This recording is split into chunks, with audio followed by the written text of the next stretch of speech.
Boy.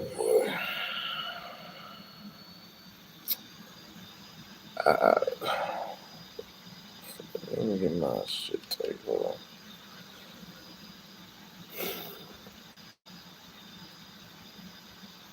I don't know what to tell you.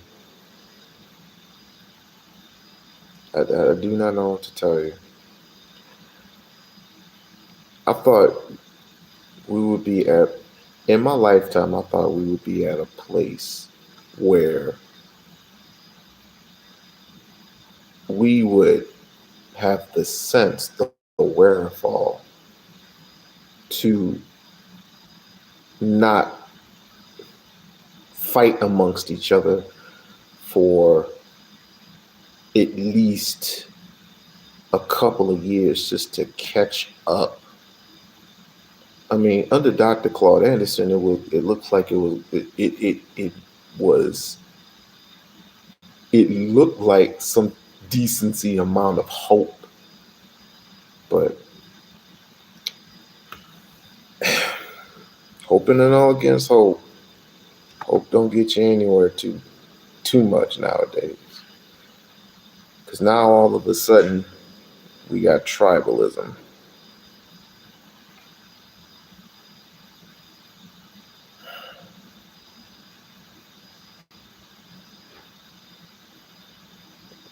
Believe me, if I had one, I would.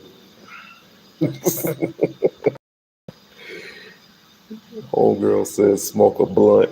I was like, if I had one, I would. Trust me. Because at least when I get high, I don't have to. I blaze some of these niggas out because they just need to be blazed out. But but when reality hits, like reparations, you not getting it, um, oh well, because you just split down the middle. But it's not just about reparations. It's about other things, like Dr. Umar. Now, I made a video a long time ago of when he was on Loon Show, and he was spitting nothing but truth, as he usually does. But apparently, people from that particular side have an issue with that.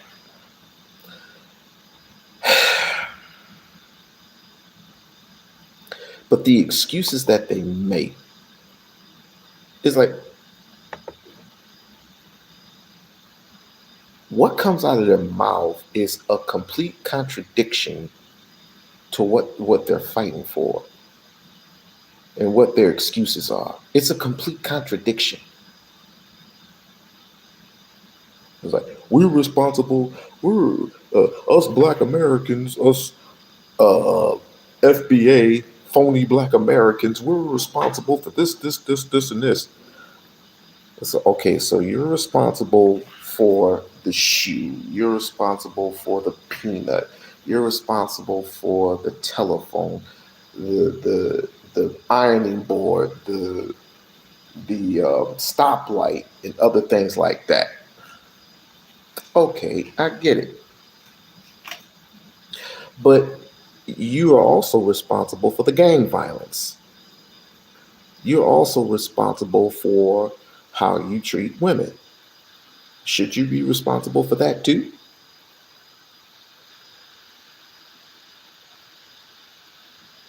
I mean, you gotta take the good with something. You you can't just say, "Oh, we're responsible for the good things and not for the bad."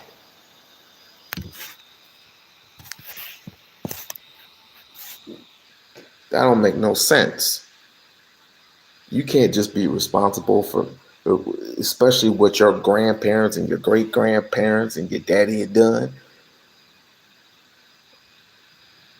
Quite frankly, I would like to ask, what have you done? I know your father did something, but since you didn't take that on, And since you sold that down the river, and since you just took the money, are you responsible for anything? Absolutely not. I didn't think so. FBAs are what Malcolm X warned us about. And we killed them. We killed them. I mean, that's not fun. That's not funny because Malcolm had a target on his back. I feel sorry for him and his daughter. I feel sorry for him and his daughters. I mean, more and more you knuckleheads want to be more like the Ku Klux Klan than anything, just the way how you sound and everything. But back to what I was stating. And is when you say white supremacy that has been so ingrained into this country that has caused us this racism. It's not no they cling to this. They're clinging to this racism. They ain't got the deal is they have no other plan. They ain't got nowhere to go. They're sick and tired and they're frustrated. And I get it. I get it. You get frustrated because hold on. All right. You get sick and tired of frustrated going through the same old, same old. Knock on the door, please let us in. Knock on the door, please let us in. And now, years later, you want to kick down the doors and say, we're not going to fight white supremacy. Oh, no, we're going to fight immigrants.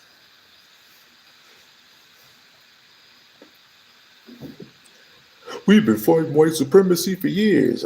Okay, I can't tell. In one fight,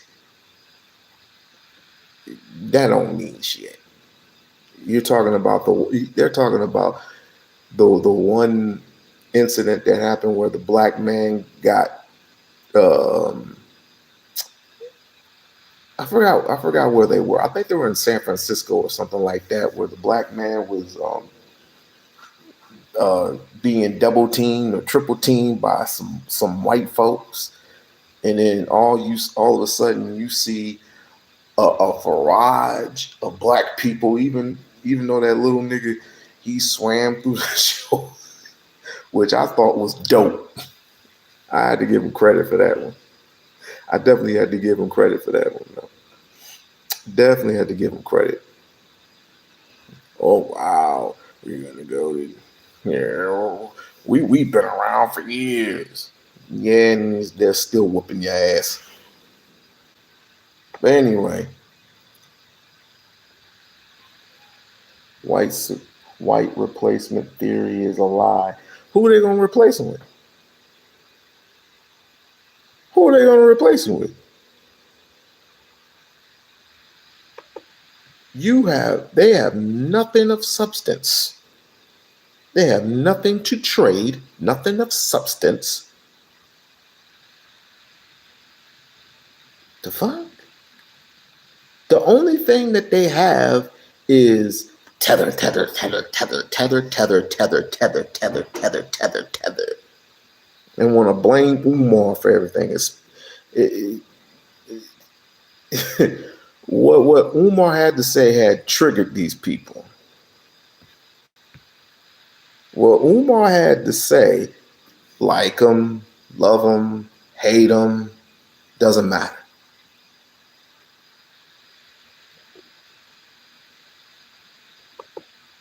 Why did that thing go? I was supposed to press this button. Duh. Anyway,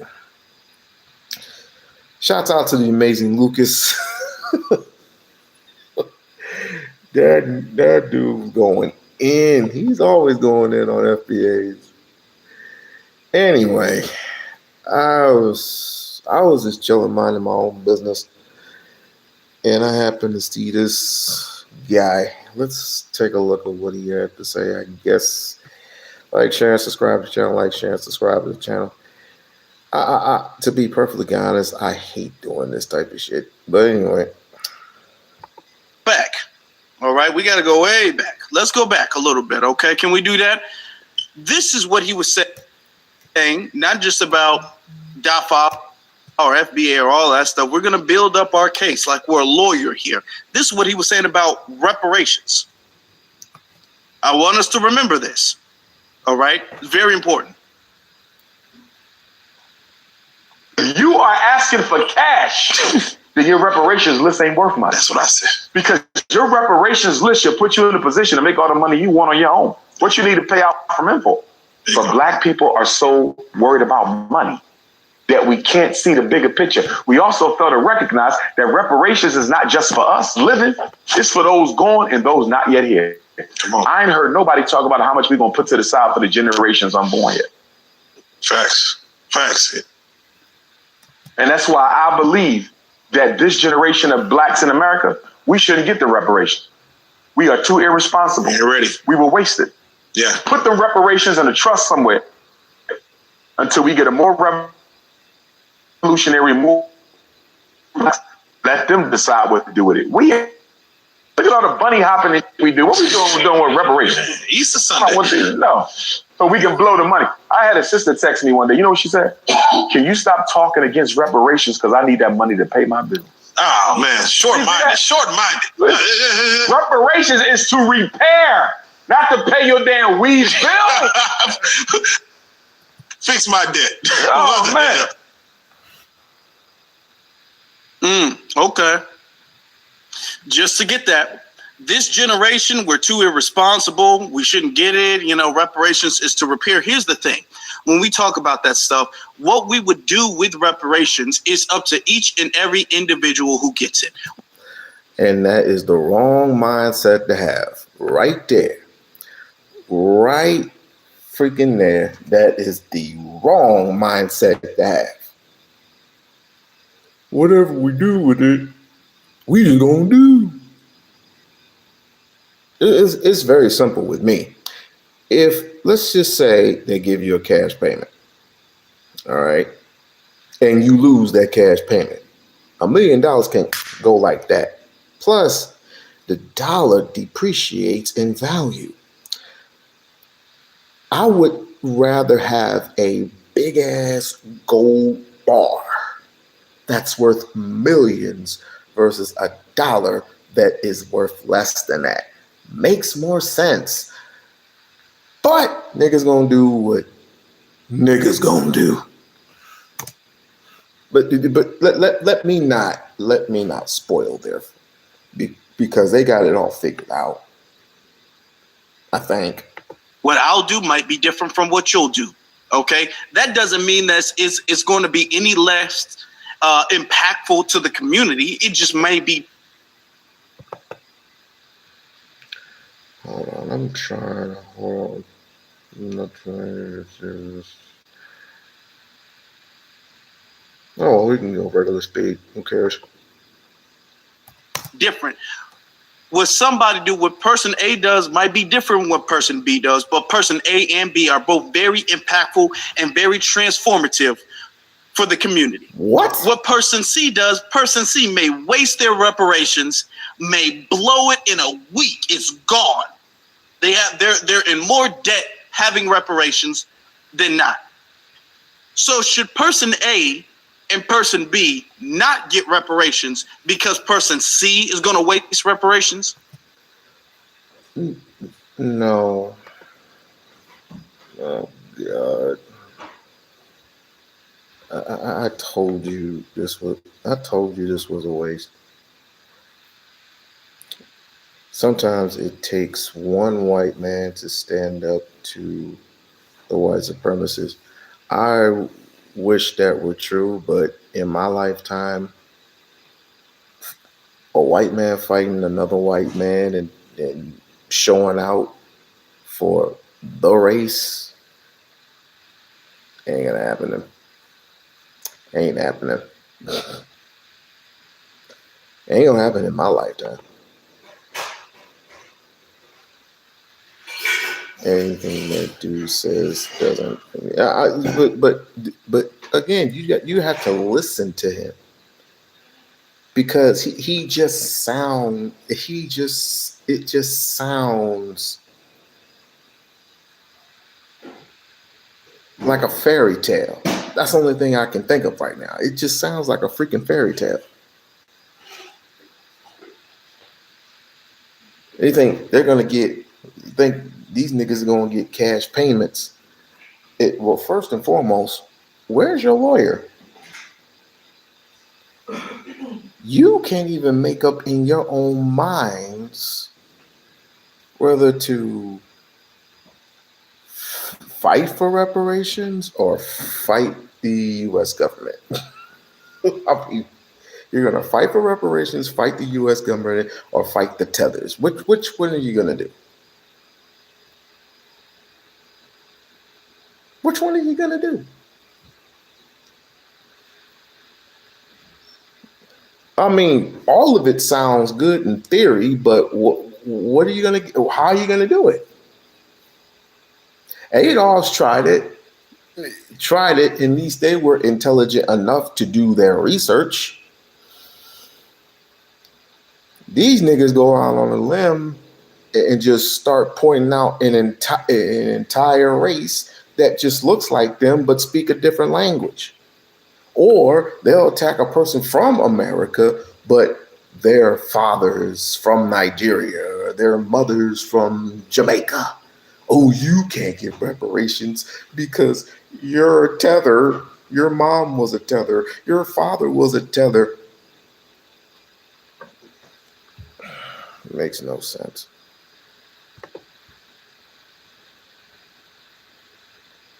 It doesn't matter. I also can't stand Latinos for Trump. I'm worried about the Latinos. Latinos don't learn their lesson. Latinos need to learn their damn lesson. So if they're still voting for Trump after November, or if they vote for, I mean, it wouldn't matter because this is it for him. If and when he gets impeached, he can't run again. But people swear up and down that Trump is going to run again. Yeah, I heard his little speech last night, and we might cover that. We may or may not. But let me ask one question. Did he pass gas? Did Trump pass gas again? Let me ask this another question. Let's say person A is going to do great for the community, going to build institutions, all of that, right? Person B and C are going to blow their reparations, waste it. So should person A not get their reparations because of person B and C? Is that how we're going to do it now? Yeah, there are going to be people who are going to do that. That doesn't matter. They still deserve it. No, they don't. Why should a person from Jamaica get reparations from America? First and foremost, I said that if you have a Jamaican mom and an American dad, what difference does it make if their son is right in the middle? He's born in America. And this is the reason why I think, and I mean, it doesn't matter at this point. Nobody should get nobody in this generation should get reparations. Reparations should go to the following generation. It should go to the following generation because y'all motherfuckers don't even know how to act. You just don't know how to act. What difference would it make if my father was from Nigeria, but my mom was from America? What difference would that make? That makes that. If anything, everybody should get it. But then again, you're arguing and fighting because you have been done wrong for so long, and you don't own anything.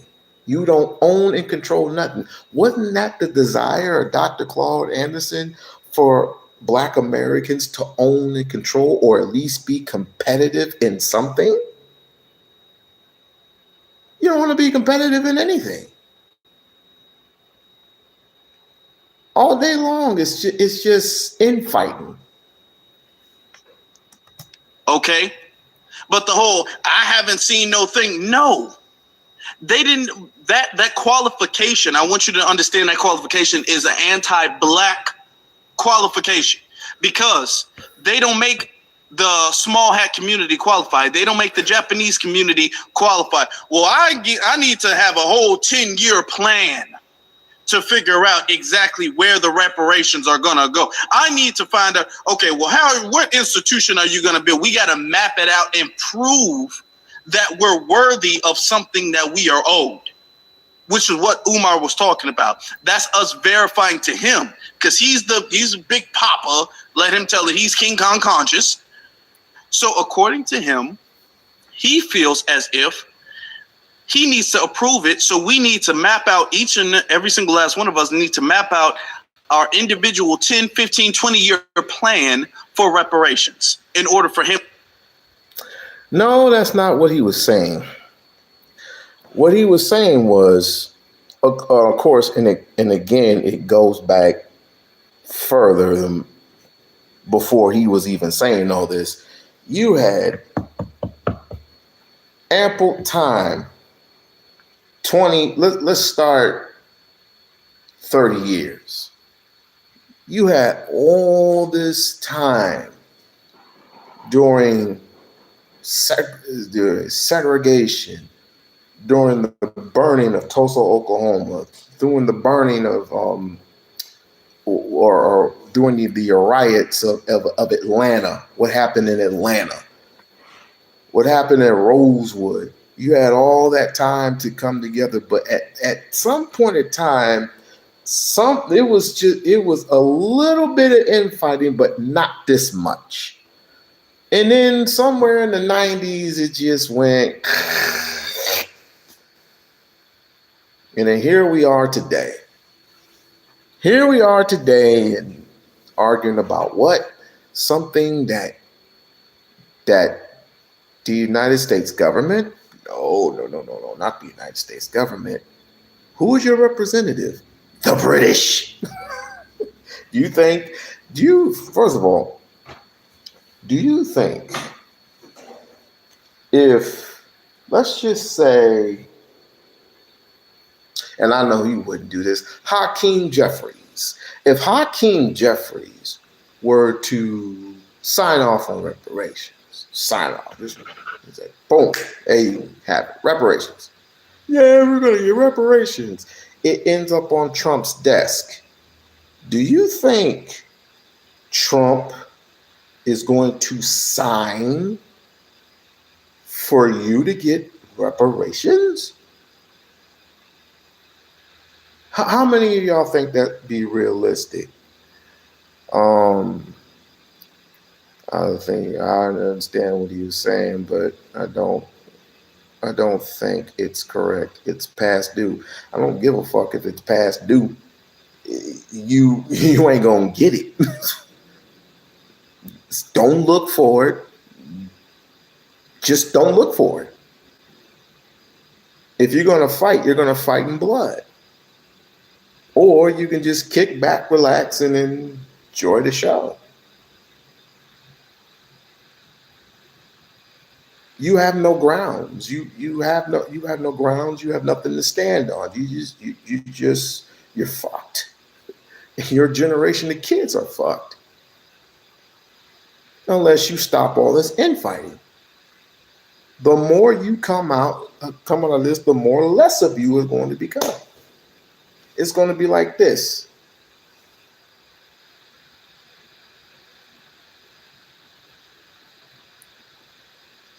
I don't know what to tell you.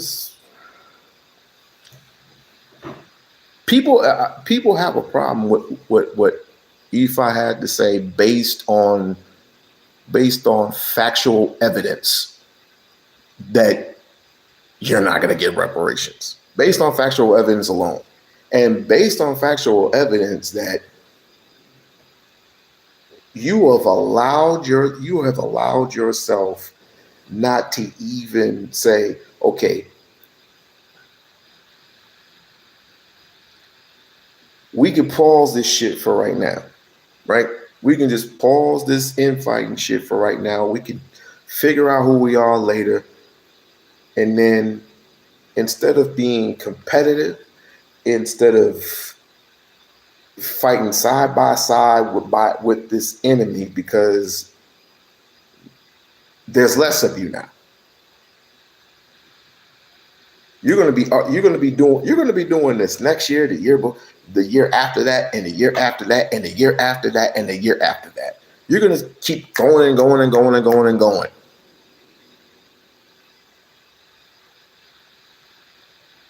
And you're still going to be arguing about, where are my reparations? Where are my reparations? Where are my reparations? Where are my reparations? And if you lose your reparations, if you lose your whatever, how much it is per capita, because I know you wanted to go to the families,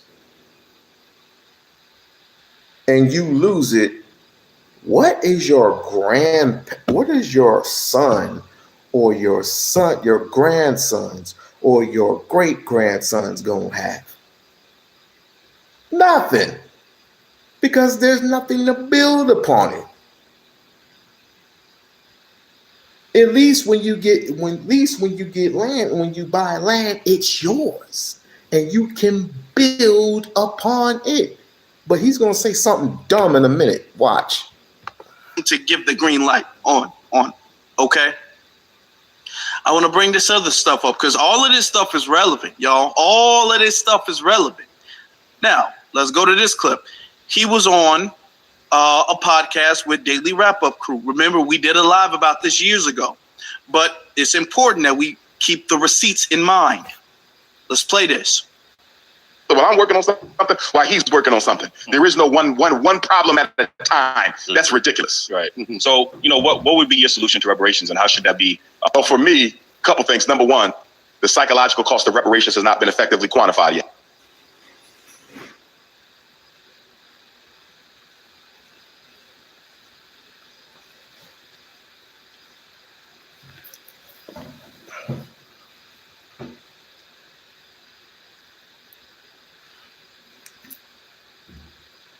My sound went up.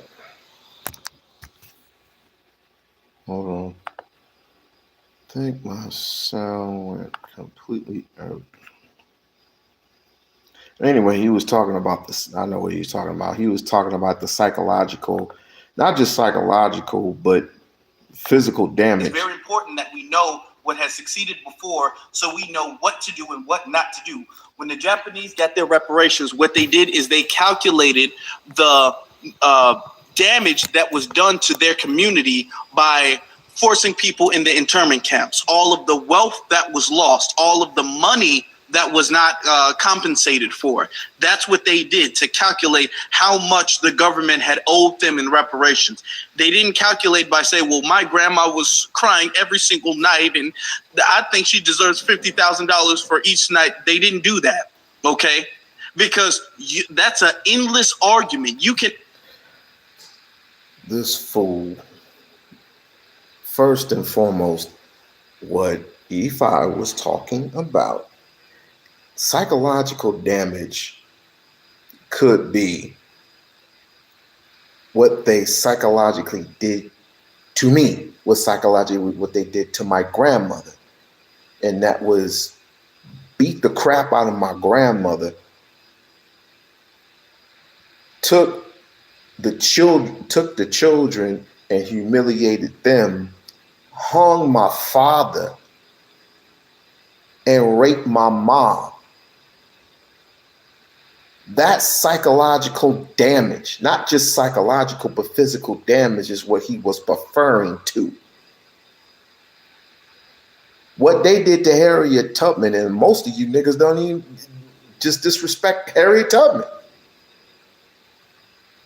Why did Harriet Tubman free most of you niggas? I have no fucking clue. But oh, we're not kidding. You can't measure which group of people is Tom more psychologically damaged than Johnny? Is Johnny more psychologically damaged than Ashley? Is Ashley? But you can't measure that. That's a never-ending argument. What you can measure is the labor. What you can measure is the wealth. What you can measure is, if it didn't happen, where would this community be? That's what you can do. I'm gonna tell you this honest truth. We're gonna be honest tonight. A lot of the Pan-African stuff who wants us to do that stuff, they don't really want us to win. Honestly, they don't. That solution ain't gonna get us nowhere. Talking about the psychological damage, that's not going to get us to win.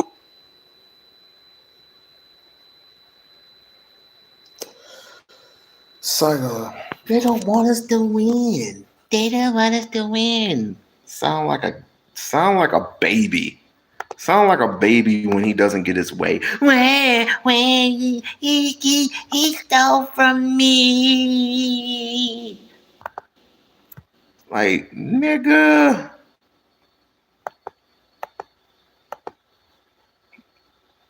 You know what? This thing's getting on my freaking nerves. Okay. Well, I'm just going to do that. Give me a second. Because every time you go get a drink of water, it's always something triggering. To never get us anywhere. Anyway. Now, let's continue. Hold on. That's a never-ending compensated for. That's reparations has ever worked. Okay, when it comes to that. When the Japanese got their reparations, what the Japanese people did, because there was commissions and advocacy groups for Japanese people to get their reparations. It's very important that we know what has succeeded before, so we know what to do and what not to do. When the Japanese got their reparations, what they did is they calculated the damage that was done to their community by forcing people in the internment camps, all of the wealth that was lost, all of the money that was not compensated for. That's what they did to calculate how much the government had owed them in reparations. They didn't calculate by saying, well, my grandma was crying every single night and I think she deserves $50,000 for each night. They didn't do that, okay? Because that's an endless argument. You can't measure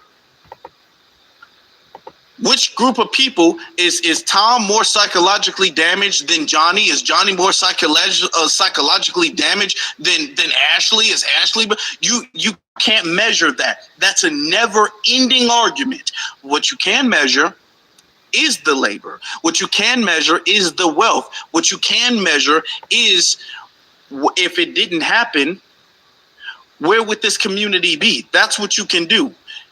I'm going to tell you this honest truth. We're going to be honest tonight. A lot of the Pan-African stuff who wants us to do that stuff, they don't really want us to win. That makes absolutely no damn sense.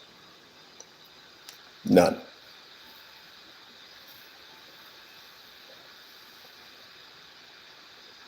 Doesn't make any sense. I mean, you can. What?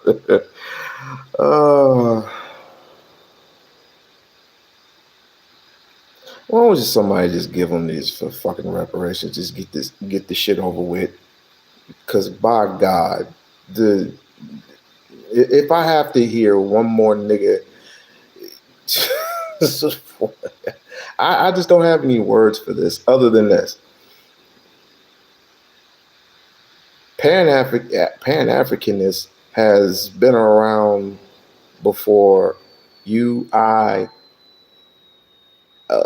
basically it all goes back to the 1600s. To be perfectly honest with you, you have civilizations, fought, bled, and died to build civilizations from within and not from without. But then again, it all goes back to slavery, and it all goes back to who enslaved who, how many slave ships hit the Americans, and which way. It always crosses that. Then you had to figure out your ancestors you were split apart. You were already split apart. You were bought, paid, sold. Your ancestors were bought, paid, and so forth. And then you have the nerve to preach all this red and blue Republican Democrat bullshit. Well, you used to be a Republican and blah, blah, blah, blah, blah. And I'm like, yeah, under Jim Crow and what was it? Willie Lynch. He's like, yeah, I see where they're coming from. The Democrats didn't want us to vote. The Democrats didn't give an apology for slavery. They're both wings of a fowl. So why are we following them? I thought the plan was to gather up enough money and pay off whoever is qualified to represent us as a whole, not separate, as a whole. You can't even get that. Niggas got upset, but can I keep it a buck? This is all because of one Negro who was sitting up high in his little mansion or whatever, looking down at y'all niggas, talking about, look at these fools right here. And then he gets on the mic as the foundational Black Americans. I was like, wait a minute, Tariq, I thought you were a Pan-African. Oops.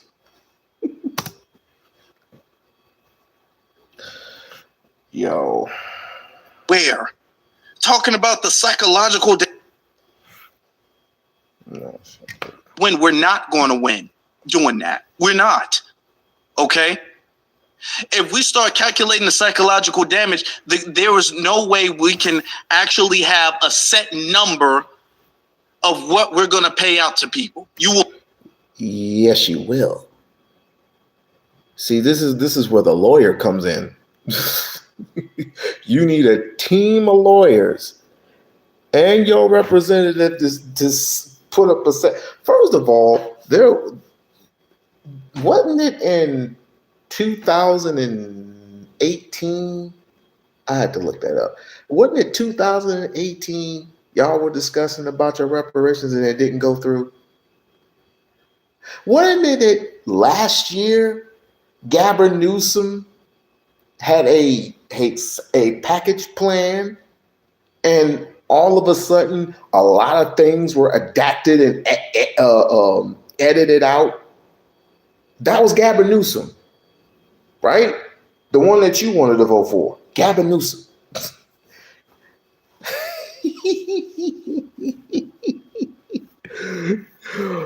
Oh my God. Okay. Y'all don't know what you want.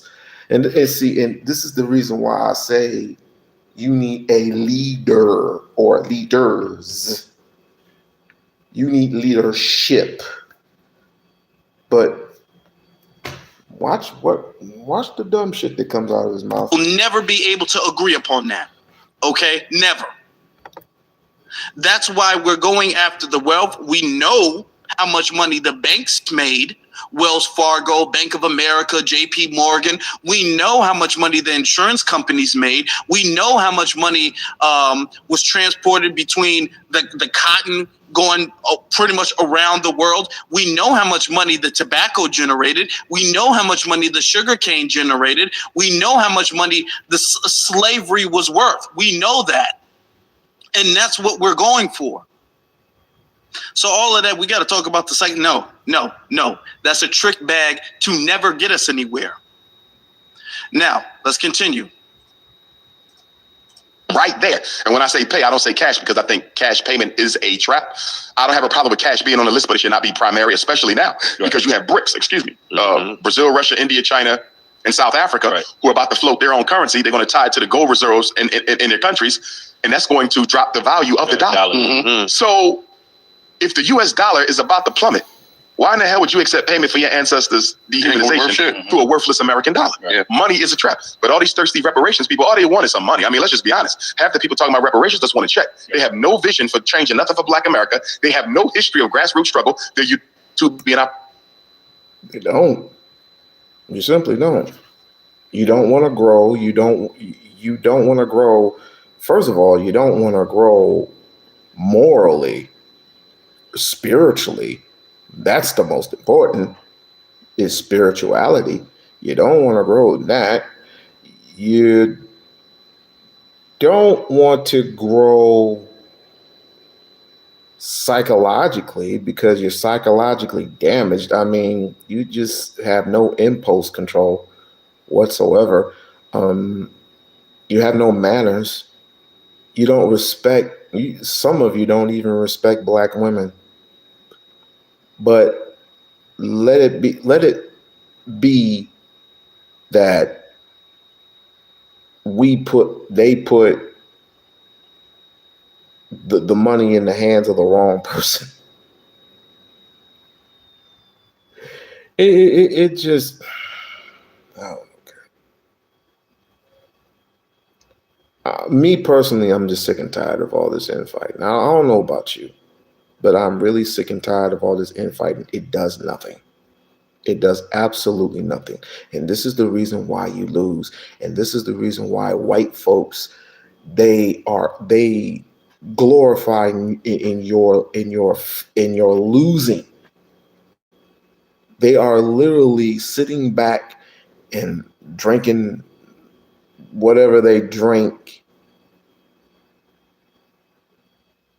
Hell, most of the actual drink that they drink is your blood, your bloodline.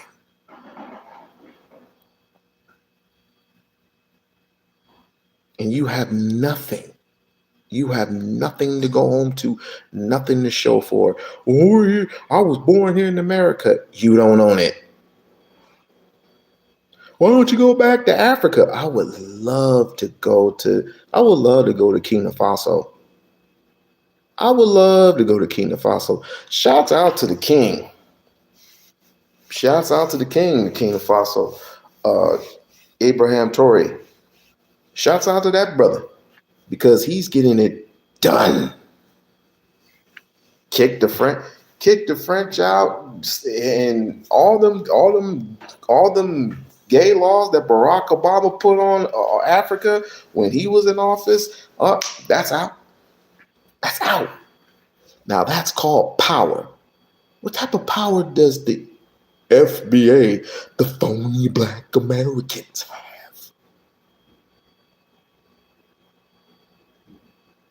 You ain't got no army. They do. You ain't got no military. They do. You ain't got no guns. They do. They are constantly building. They're building railroads. They're building street lines. They're building sewer lines for all that water to go somewhere. They're building. What are you doing?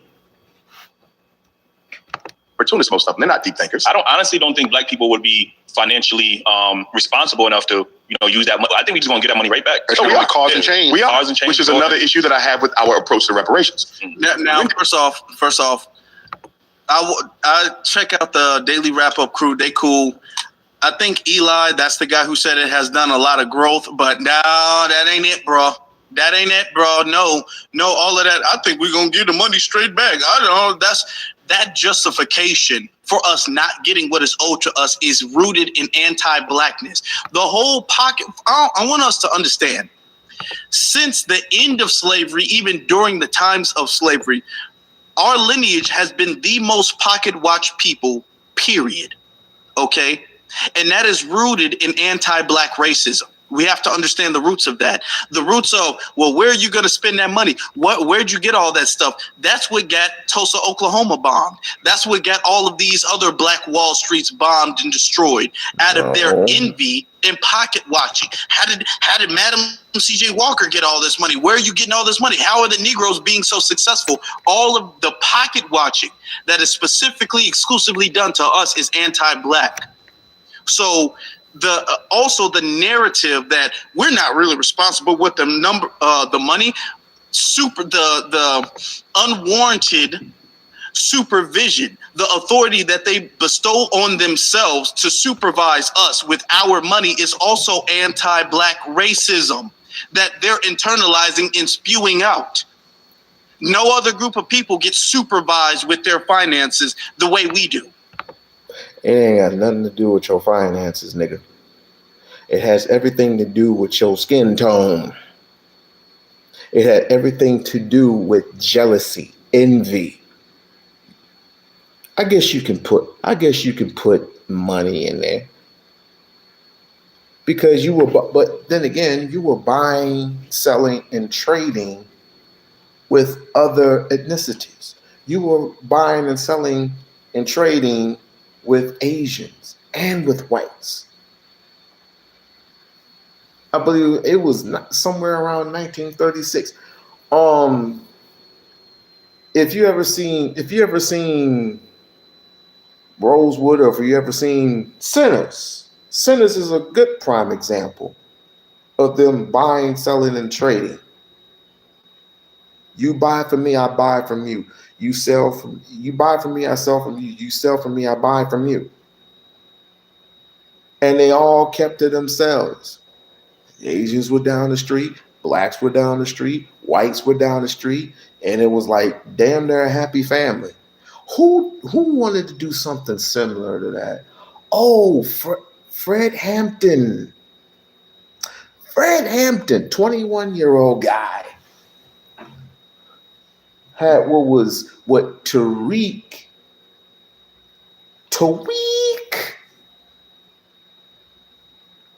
introduced a couple of years ago in the real Rainbow Coalition, full of blacks, Latinas, Asians, and Hispanics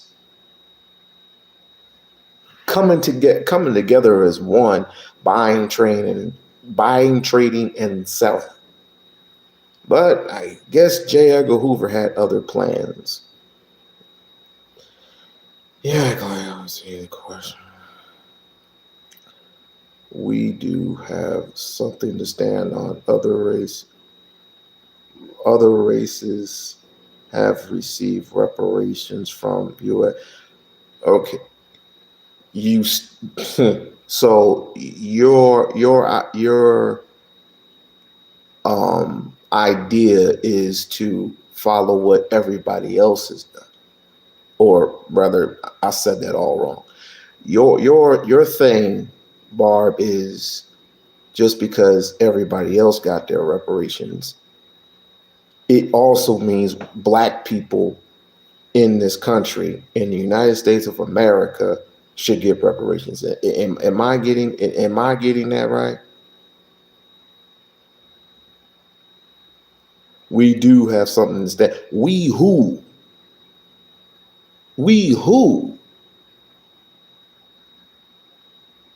I don't know if you're talking to me or you talking to somebody, but last time I checked, I was black. Last time I checked, I was melanated. Last time I checked, I was an African descendant of a tribe I'm not going to even tell you about because you would feel some type of way.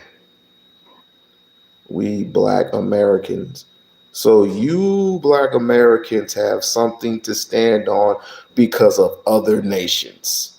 Does that make any type of sense?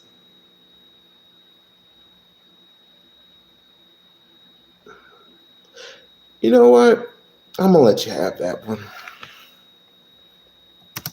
Now, these people blow their money on ridiculous, crazy stuff. Yet, you don't even know how much money they make a year. We talk about the Black community makes, a couple $1 trillion. I think at this point, 2 to 4 trillion. Let's say 2. How much money do Asian Americans make? Do anybody talk about that? No. How much money does Arab Americans make? Does anybody talk about that? No. White Americans? No. Nobody talks about Hispanic Americans. No. Nobody talks about how much money any other community makes. It doesn't matter to them because they are not financially supervised the way we are. All this financial supervision and then micromanaging and nitpicking. Okay? We got businesses. We got Black-owned businesses. We've had Black Wall Streets. We've had Black this. We've had Black. Had. Key word is had. You had Black businesses. And they were strategically burned down. Did you rebuild those businesses? No. Did you take over the business that your great-grandpa or your grandpa have given you? Or did you sell them like BET was sold to Viacom? Why should any one of our if you still have them, that's a blessing. But why should any of your grandparents who have built something waste their time on an ignorant, degenerate prick like you, who is only going to sell it for money?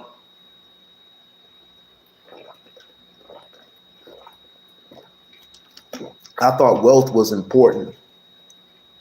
Obviously, it's not, because wealth, we rarely have that. We don't even know how to pass the dollar bill around 8 to 12 times. So it would generate over time. We don't even know how to do that. We can't even agree on something. We can agree on some things.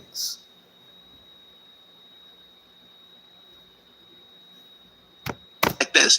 The narrative that we are not financially literate stems from the fact that Black people are not responsible, stems from the anti-Black narrative stemming from slavery and rooted in white supremacy, that Black people, specifically foundational Black Americans, need to be supervised.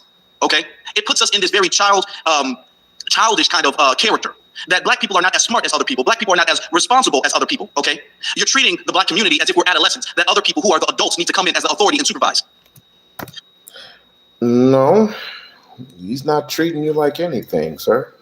You're doing that with all this infighting. Tether, tether, tether, tether, tether, tether, tether, tether, tether, tether, tether, tether.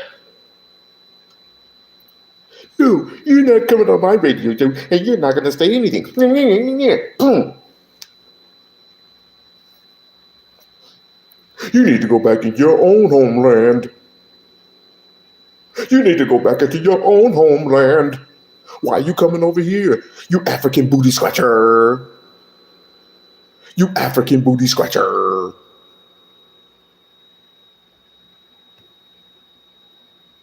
Ain't nothing different. Ain't nothing changed.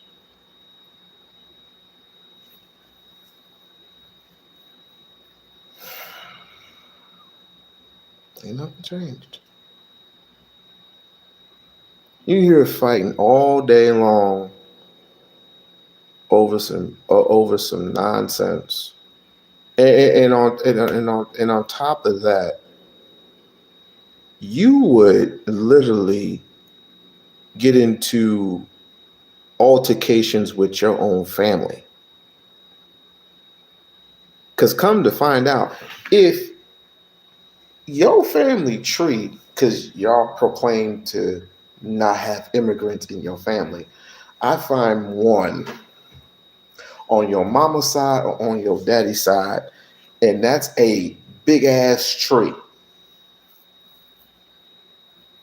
Whether it be Irish, whether it be Hispanic, whether it be Indian, whether it be Samoan, or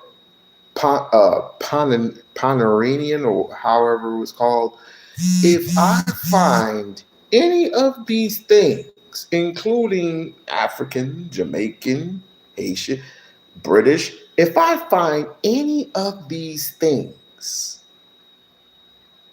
in your lineage, in your family tree, you are the biggest hypocrite, because everybody has somebody of African descent in their family.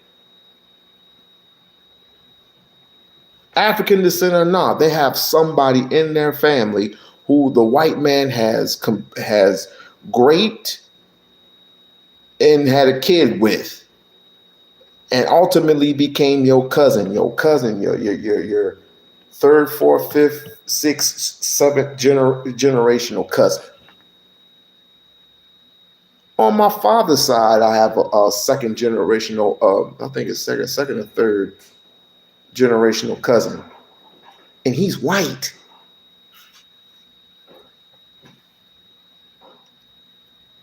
Why? How? Why? Because of white man. Duh. So all of that, I don't think we're responsible. That's rooted in anti-black racism. But we got a lot to cover, y'all. We really do. We really do. We got a lot to cover. Y'all, please make sure y'all hit that like button. I don't know.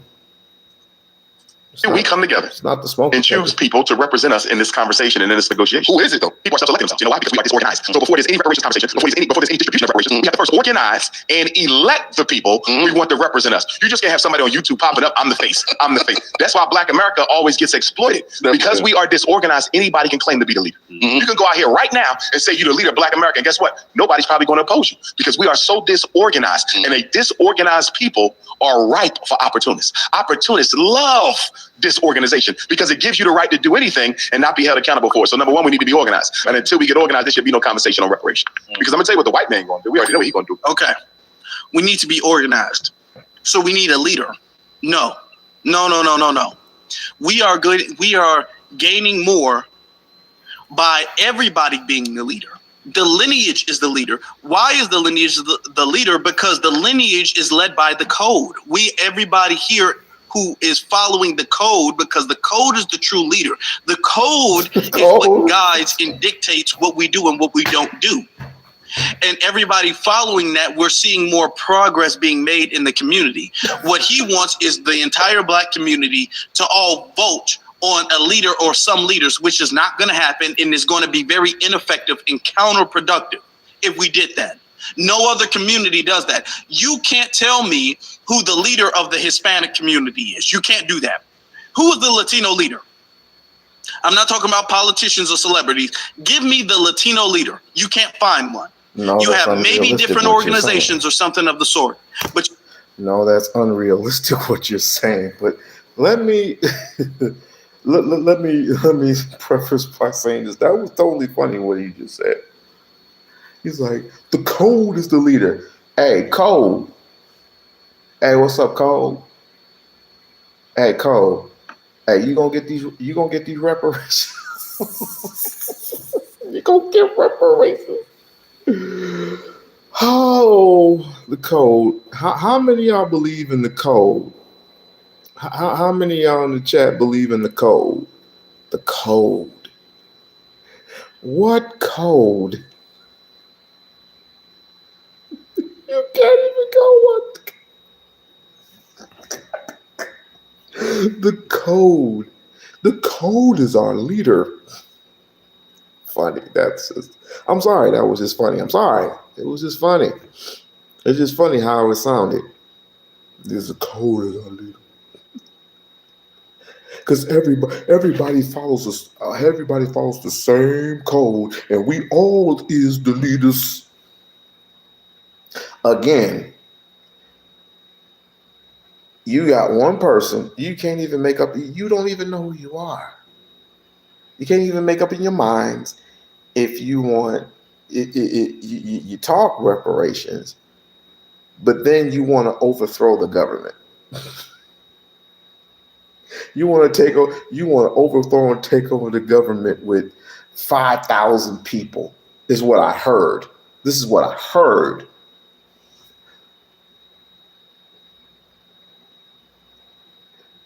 Who gonna cut the check? Cut the check. Who gonna cut the check? Trump ain't gonna cut the check. Gavin Newsom ain't gonna cut the check. And if we're really gonna be funny, you think Jasmine Crockett's gonna cut the check? She don't have the ability to. She can't even make that decision. JD Vance, is JD Vance gonna cut the check? Who's gonna cut you a check? Who's gonna cut you a check? And for how much? Who's gonna cut you a check? Put it in the chat right now. Who's gonna cut them a check? Give me some names. Give me some names. Who's gonna cut them a check? I heard some Anderson dude say the same thing. If it's Trump, if it's this person, if it's that, who gonna cut you a check? Trump gonna look at you and laugh and say, "Get the hell out of my face." Is Obama gonna cut you a check? Uh-oh, we get deep. Are the Clintons gonna cut you a check? Are you going to promote somebody from the Democratic Party? Are you going to promote somebody from the Republican Party? Who going to cut you a check? Just saying. You don't find a Latino leader because they don't do that, because there in their community, it's a code of conduct. Who is the Japanese leader in America? The Japanese American leader, Asian American leader, not a celebrity or politician, the leader. You can't find it because communities don't do that. They don't say that this is our leader and we follow him as if we're in some type of organization. Even back during the civil rights movement, we recognized Dr. King was a leader, but there were other leaders in the civil rights movement. He was not. Yeah, he was a leader, but he also had people in place to follow a certain direction, a certain code. Y'all Negroes don't know where to go. Whenever you call up, whenever I hear these people online, it almost seems like they're defeated. They're just completely defeated. I forgot what it's called, but I think it's like defeat syndrome or something. I had it written down somewhere. I forgot what it was, but these people, how they talk, you're not going to get anywhere. You're not going to get anywhere. And it don't matter how long and strong you think you are, you're going to end up in the same position. How do I know? It happened to Adolph's. And Yvette Cornell is still talking in her basement. No disrespect to the sister, but at least she doesn't do what you guys do on a daily basis, which is talk about tethers all day and follow a nigga who completely just duped all of you. Anyway, why did you have this while I'm at work? Oh, I'm sorry. Was I supposed to go live later? This is a good live, but The office is busy, and I'm probably missing your answer. You're fine. You're perfectly fine. You're perfectly fine because none of this makes it. And you know what? I think I think me and Philly Phil and DJ Genesis, I think we ought to do a live stream together and call ourselves the Tether Crew. The Tethers. You know, tether means stealing, right? How is it I was born and raised in the United States of America, and I'm considered a tether? How? How? I bet you I'll get reparations before you do. Oops. The sole person. He was not the only leader there. There were other leaders, other organizers, other organizations there. All right. And everybody was moving in unison to black empowerment. Okay. So the whole we need a leader before we can get organized. No, that's wrong. He's going to look for people. He's going to give the reparations to them, and he's going to dictate how they use the reparations. Y'all follow what I'm saying? Definitely. So he's not sweating this. He said, okay, this is how y'all want to handle this? No organization, no conversation. Just a few, okay, well, let me select him because I know I own him. And let me select him. I know I own him. And y'all going to use this money just for basketball and football. You understand me? Right. It'll be a joke. Right. No, that wouldn't happen because you wouldn't give reparations to a few people. And he's saying people are self-appointing themselves to be the leader. Nobody is saying they're the leader. Nobody is saying they're the leader. The only person who remotely close to talk about he's a leader is Dr. Umar. Let's think about that. He talks about there's people on YouTube claiming to be the leader. Who? Well, maybe Yvette Carnell. But who? Think about that. Dr. Umar is the only one going around talking about he's the leader, he's the biggest, he's the baddest, he's the this, nobody else is doing that. And the reparations, like I said, that whole narrative, if they would only give it to a few people, the community wouldn't allow that. That's what you would want. Because if there was a leader, then they would give it to the leader, and the leader would have to distribute that among the community. What we're saying is, no, don't give it to one person or an organization. You have to give it to each individual person of the lineage. That way it can't be messed up. That's not going to happen.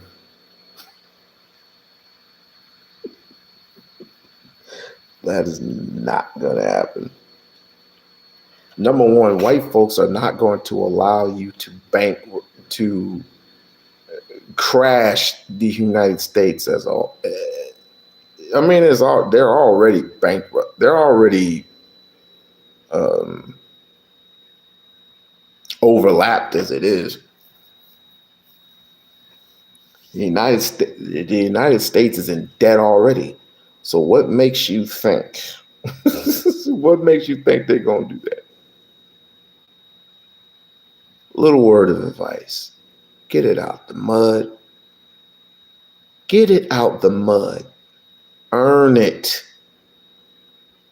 Earn it, niggas. Earn it. Earn your shit. Get your ass up off of your ass expecting it. This is what these FBA do all day. My check come in the mail yet?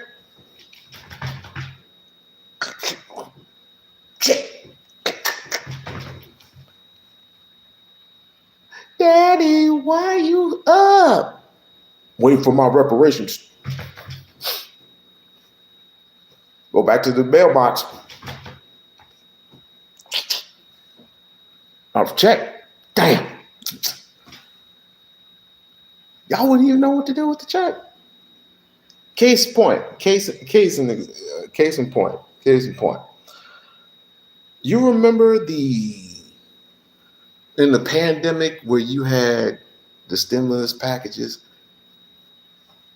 Y'all spent them bitches. Don't lie. Y'all spent each and every single penny of that money. Each and every single penny. And y'all remember them PPP loans, right? You remember them PPP loans? Y'all was buying Cadillacs. Y'all was buying Starbuckses. Y'all was living until y'all had to pay all that back. Yep. One of the sisters, I think one of the sisters did time in jail and had to pay what, $300,000 or something like that. I'm like, you better start an OnlyFans. You better start an OnlyFans. Them niggas was spending on them stimulus checks. And then, that's bad enough. That's bad enough. But Trump promised to give y'all Negroes $2,000 per family. I was just like, no lie, y'all. No lie. I was just like y'all. I was like, waiting on my stimulus. Open up the mailbox. Damn, nothing. Daddy, what are you still doing up? Cook-a-doodle-doo. Cook-a-doodle-doo. Waiting on my stimulus. Run to the mailbox. Damn. No stimulus. Y'all need to cut this shit out. All right. I'm done with this shit here. I'm done with this. No. Let me see. There was and this is one of the reasons why you ain't gonna get reparations, because y'all don't know how to start off a civil conversation. You know.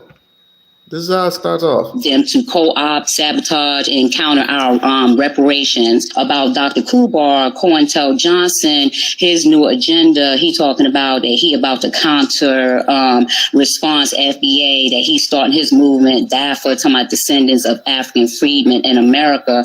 Also, another agenda to co-opt, sabotage, and counter our reparations. So just like the Zondo person that we took down trying to say indigenous Africans. So I wanted you to go ahead and elaborate with that. I wanted to get you up to par. Shout out to my sister Natural. You already know. Shout out to the family, but let's take it to the streets. Family, these individuals think they slick. See, what happened is that we done shut the door on all these individuals with gatekeeping. So now what we're seeing is the folks trying to crawl through the window. This is the tethers trying to crawl through the window era. See, they used to just walk in the door and the Democratic shields will open it and they just trolley on in. But since we done shut that down, the back door, these MFers is trying to come down the chimney. This is what it is when you out here regulating. These people trying to get in the house, but they just know there ain't no access. So next thing you know, fam, they're going to be trying to come up through the nooks and crannies and all of that. Wes Moore, this man got completely exposed for being the tether that he is. And family, if Hakeem Jeffries is the dollar store Obama, what's this man, the Dollar General? Like, I don't know. This motherfucker, the 2-cent Obama. They all the same way and they all got the same game. Now, when you start talking about the diaspora, you got to start talking about these scammers. And when you start talking about the scammers, you can start at Dr. Kubar Vasquez. And he's always been this way. This man now. What did the Japanese do with their reparations? I don't know. Did something very useful. Something seldomly black people don't do.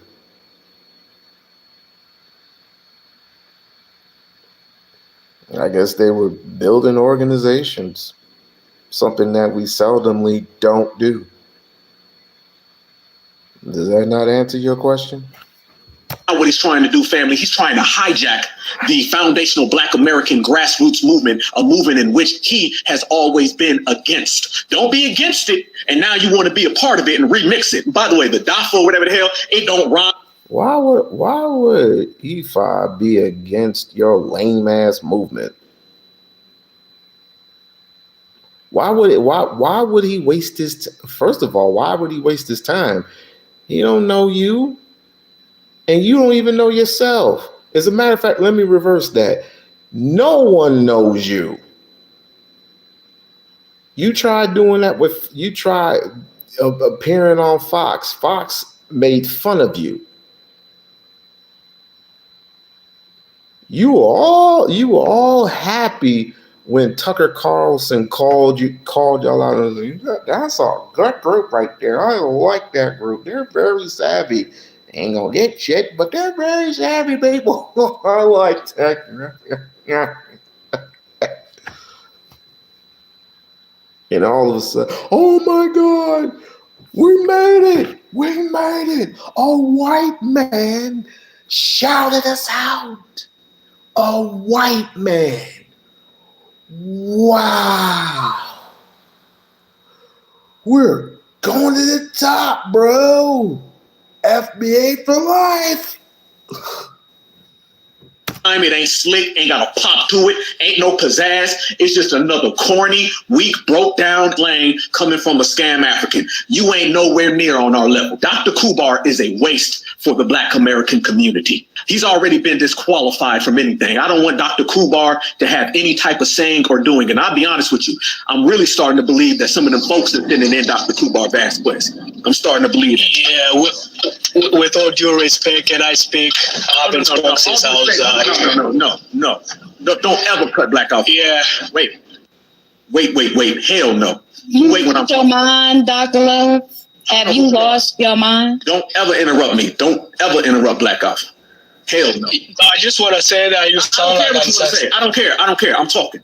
I didn't tell you that for you to tell me you're going to do it anyway. Be quiet when I'm talking.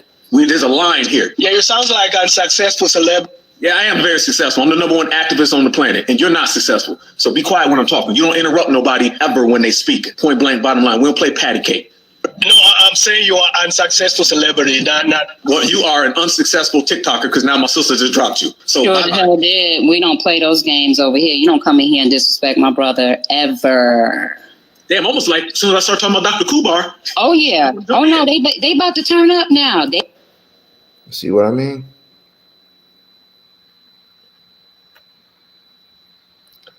You're holding on. You're in fear of losing something that you're not gonna get.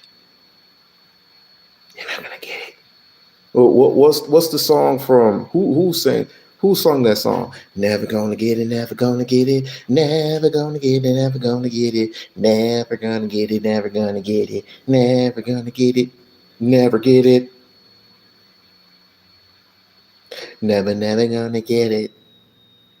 Never gonna get it. Who sung that song? Well, it wasn't SWV. Who sung that song? I don't know why they're calling me. Who sung that song?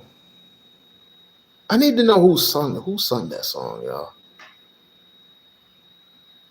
In Vogue sung that song.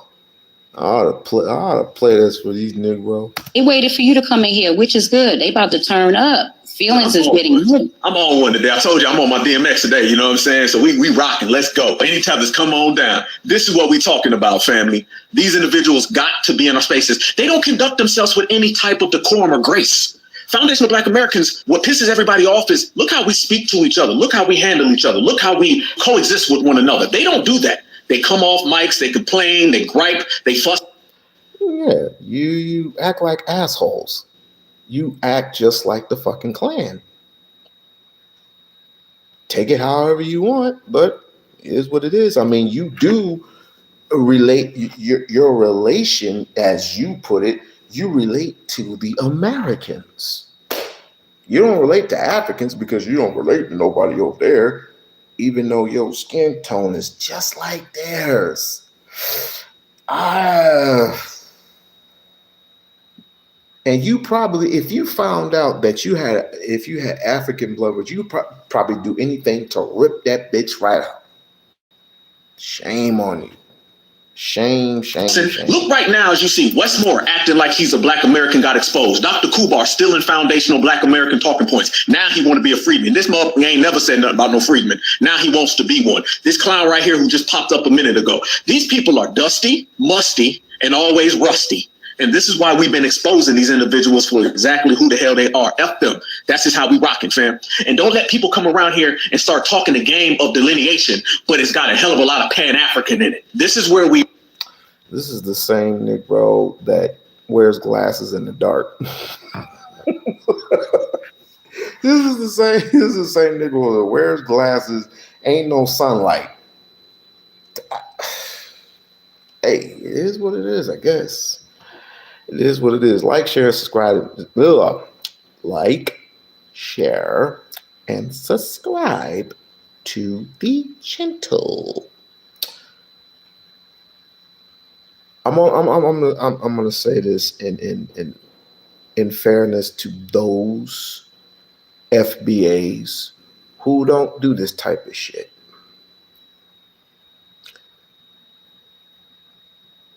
The infighting's got to end at some point. But then again, you're suffering from an identity crisis. You're definitely suffering from an identity crisis. You don't know, y'all.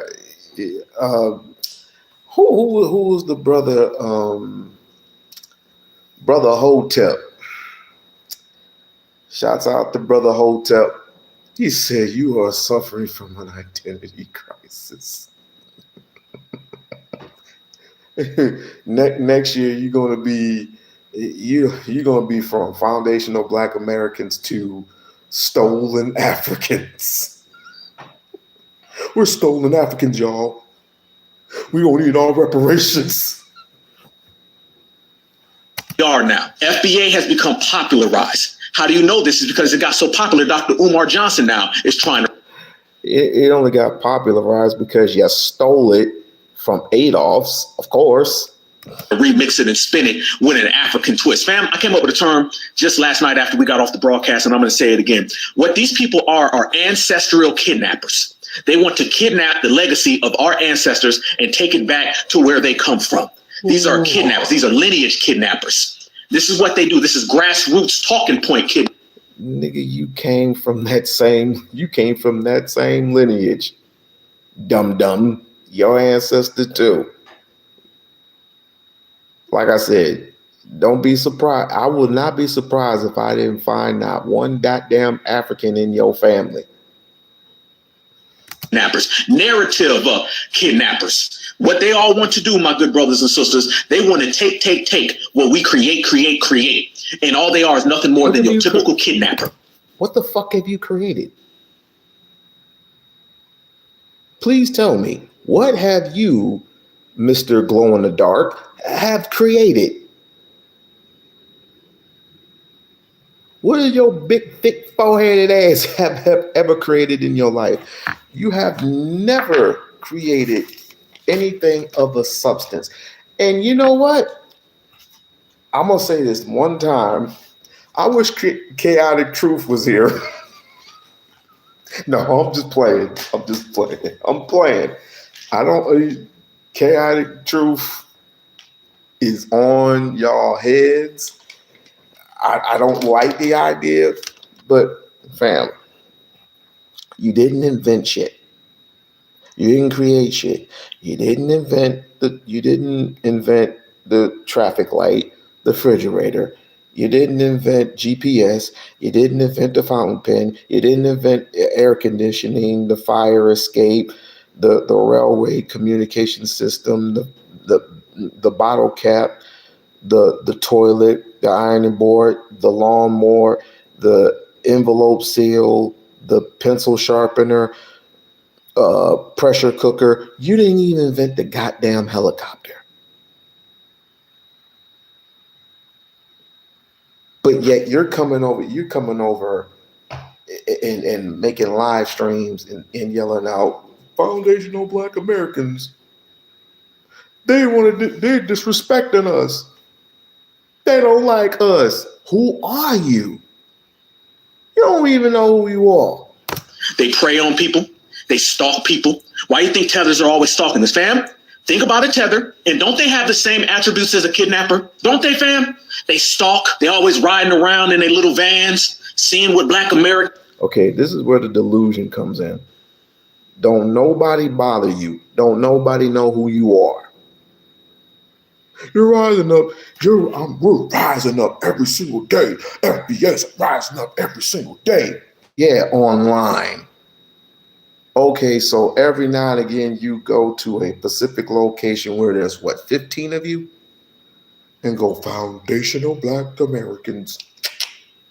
Kids are doing. They out here really trying to kidnap our ancestral presence. They're trying to kidnap our lineage, heritage, and culture and take it back to where they go. You got to view tethers from now on as kidnappers. They're ancestral kidnappers, they're lineage kidnappers, and they're cultural kidnappers. Dr. Kubar Vasquez is a bum, and he's worthless to the foundational Black American community because when I look, nothing he says is in any way, shape, or form contributing to the foundational Black American community.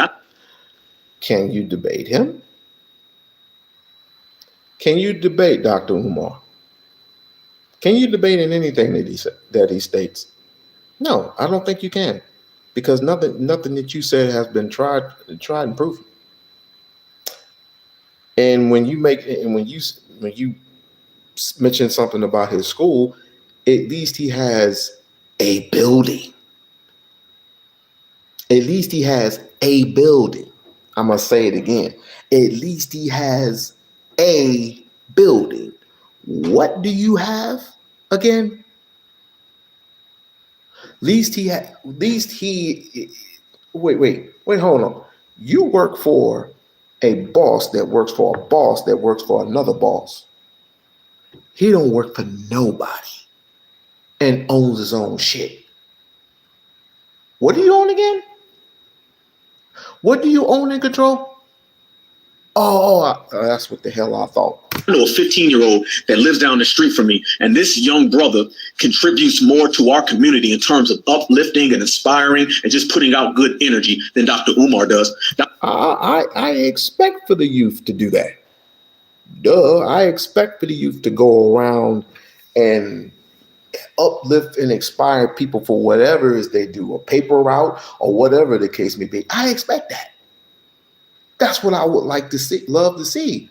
But what I don't like is they'll have to suffer from all this infighting and everyone separating from each other. We can't continuously, we can't keep doing this. Otherwise, we're going to be extinct.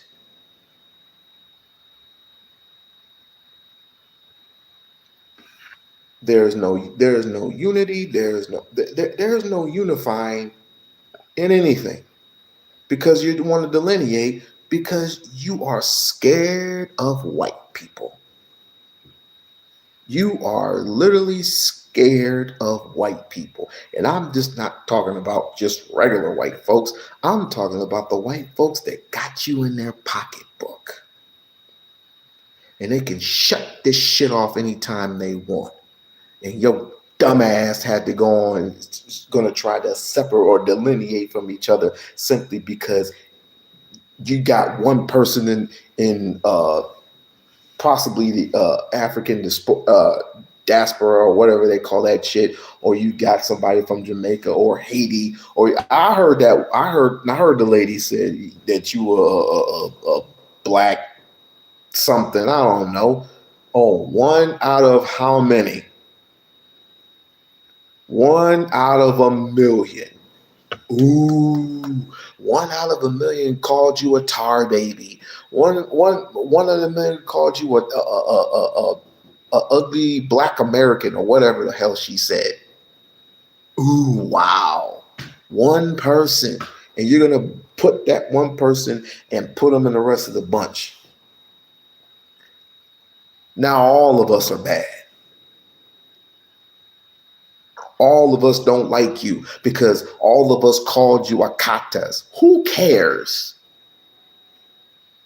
Bunch of pussies. Dr. Kubar, he runs around here and it's always spite towards us. And then he always makes a little caveat. It says, well, I'm talking about both sides. Yeah, but for that last minute, you've been talking about black Americans. Don't give me an hour and a half of disrespecting us and then 3 seconds of saying it's all equal and expect me to think it's all equal. It's not. We kicking that stuff to the goddamn curb. That ain't never going to fly over here. And I'm starting to wonder if this individual is getting broke off that damn bag.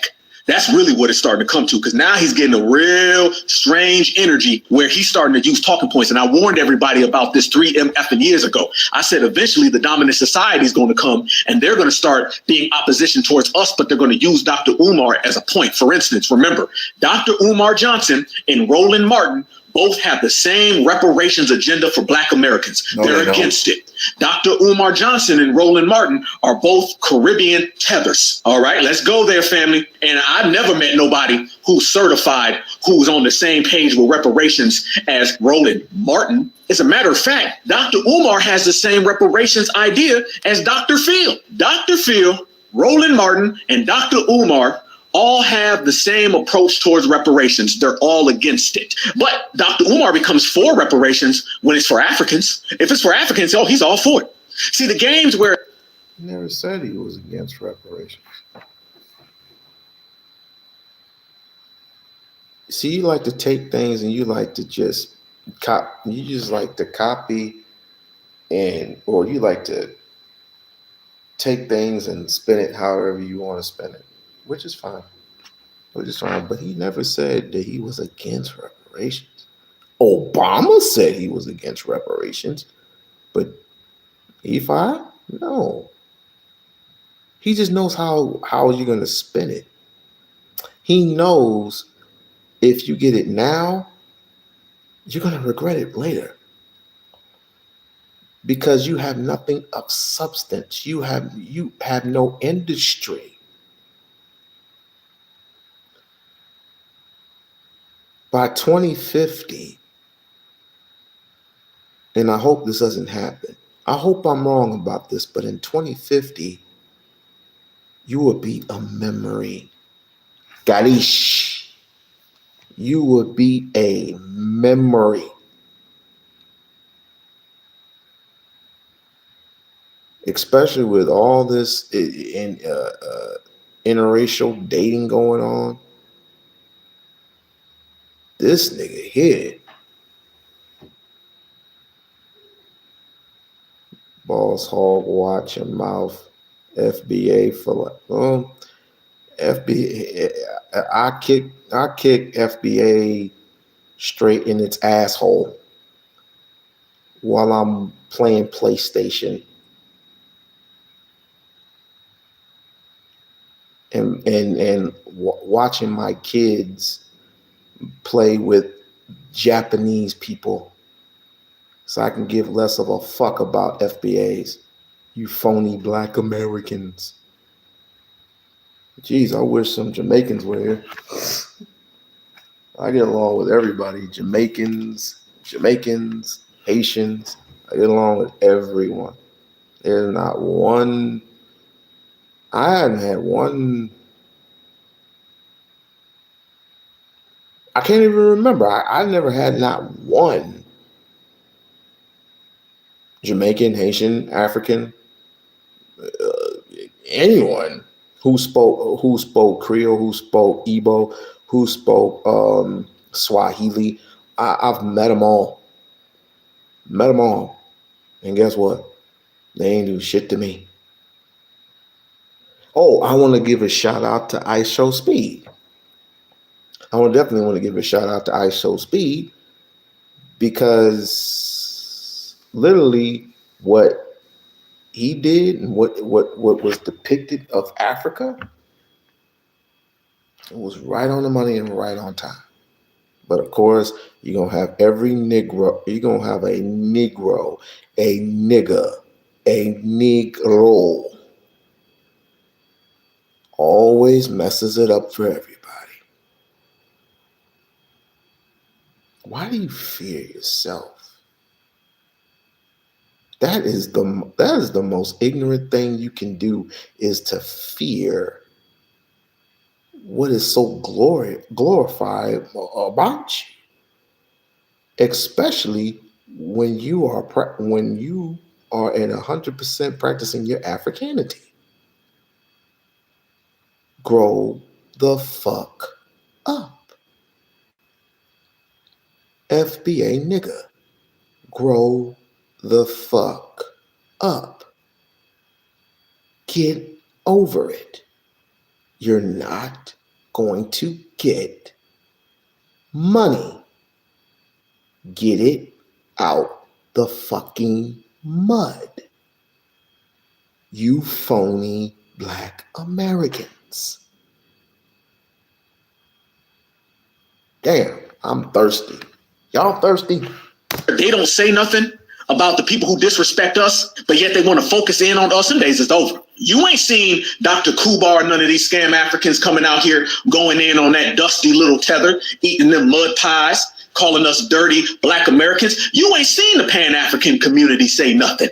That's very similar to... Wow, one person said dirty black Americans. Ooh, and everybody said, whoa, why are you saying like that? Are we sensitive now? Oh, we sensitive because one black woman called you a dirty black American, and we super sensitive now. I didn't know that was your name. It ain't what they call you, is what you answer to. Y'all some good luck. The Democratic Party. When a Democrat or liberal practices anti-black American racism, the Democrats get quiet. No longer are we going to sit here and watch people who pretend to crusade for us, but allow all these people to disrespect us. That right there is exposure. And not only are we putting you on that Summer Jam screen, family, we got a big ass spotlight, and we putting that spotlight on everybody. We checking every. Oh, you put this on the Summer Jam. And along with that, you're not gonna get reparations because your representative ain't gonna get it to you. Who gonna? Again, it goes back to my question: who's gonna get you reparations? Who's gonna cut you a check? Who's gonna cut you a check? Who is going to cut you a check?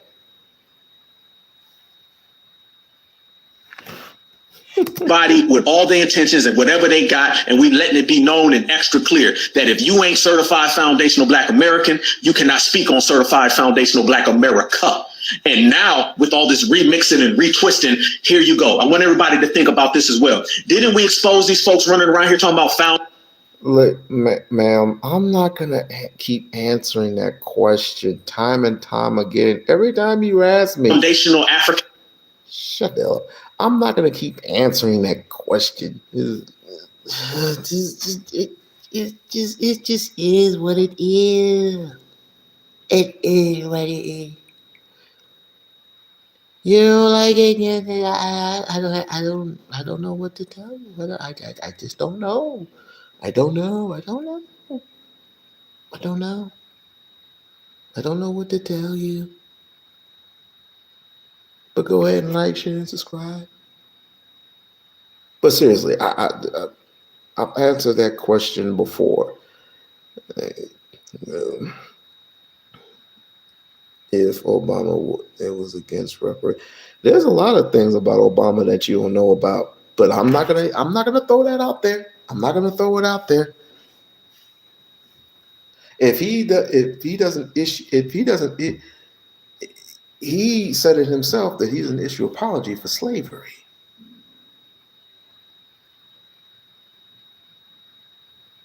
Obama, your president. Didn't we expose people running around here talking about some foundational German, foundational Ukrainian? What's any different from what Dr. Umar's doing now? Ain't it the same thing? And here's the thing, Umar, if what we was doing was so wrong and what we was doing was so bad and divisive, then why the hell are you trying to have your version of it? Your bootleg, broke down, knockoff version. I thought it was bad. So now you're contradicting yourself. You said that FBA was so bad of a thing. You said FBA was so divisive. So why are you trying to come up with your? It is divisive because of what you do. Any and all the time. We're just trying to get rid of all the bad. See, it was like there are ways to go about things. But again, you following your fearless leader, and he does what he does, you're gonna do is copy and paste. Whatever your fearless leader, Tariq, does, you're going to follow each and every step of the way. If he beats off, you gonna beat off right with him. Foundational Black Americans. That's what you do. And correct me if I'm wrong, but didn't your fearless leader, Tariq, praise Trump?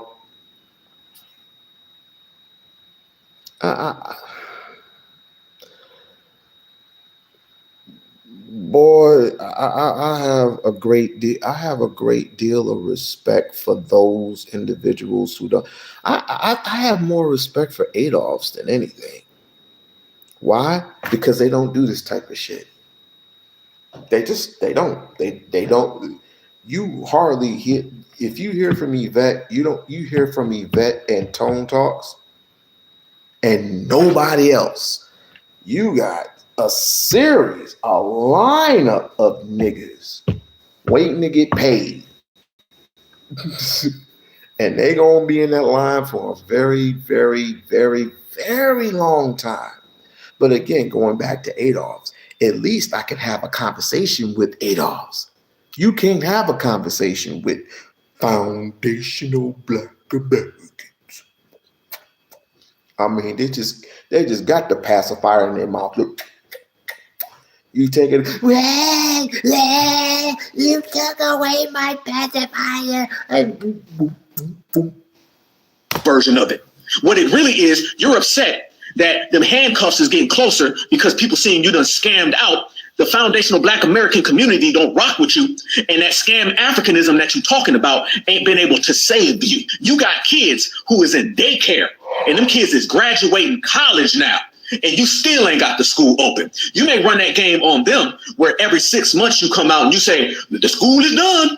It's over now, y'all. How many times have y'all seen the school is done video post from Dr. Umar? What he done did that 15, 20 times now? Y'all remember when he first got the school or the abandoned building? He had that whole thing with music playing in the background. It was kind of trying to make it look like he was rubbing it in our face. I told y'all, for all the haters. Let me tell you what Dr. Umar is going to do. He's going to come out now and he's going to talk about the school being done. And then as soon as he said the school's done, he's going to say how renovation didn't pass inspection because it was a Black inspector. Mind you, Dr. Kubar fails at building this and he always blames Black folks for it. You know what I'm saying? You know what I'm saying? Well, it was the damn Black folks who wouldn't let me build it. It was the Black folks who didn't give me the money. Dr. Kubar Vasquez is an op. Again, he has a building. Where's yours? He has a building.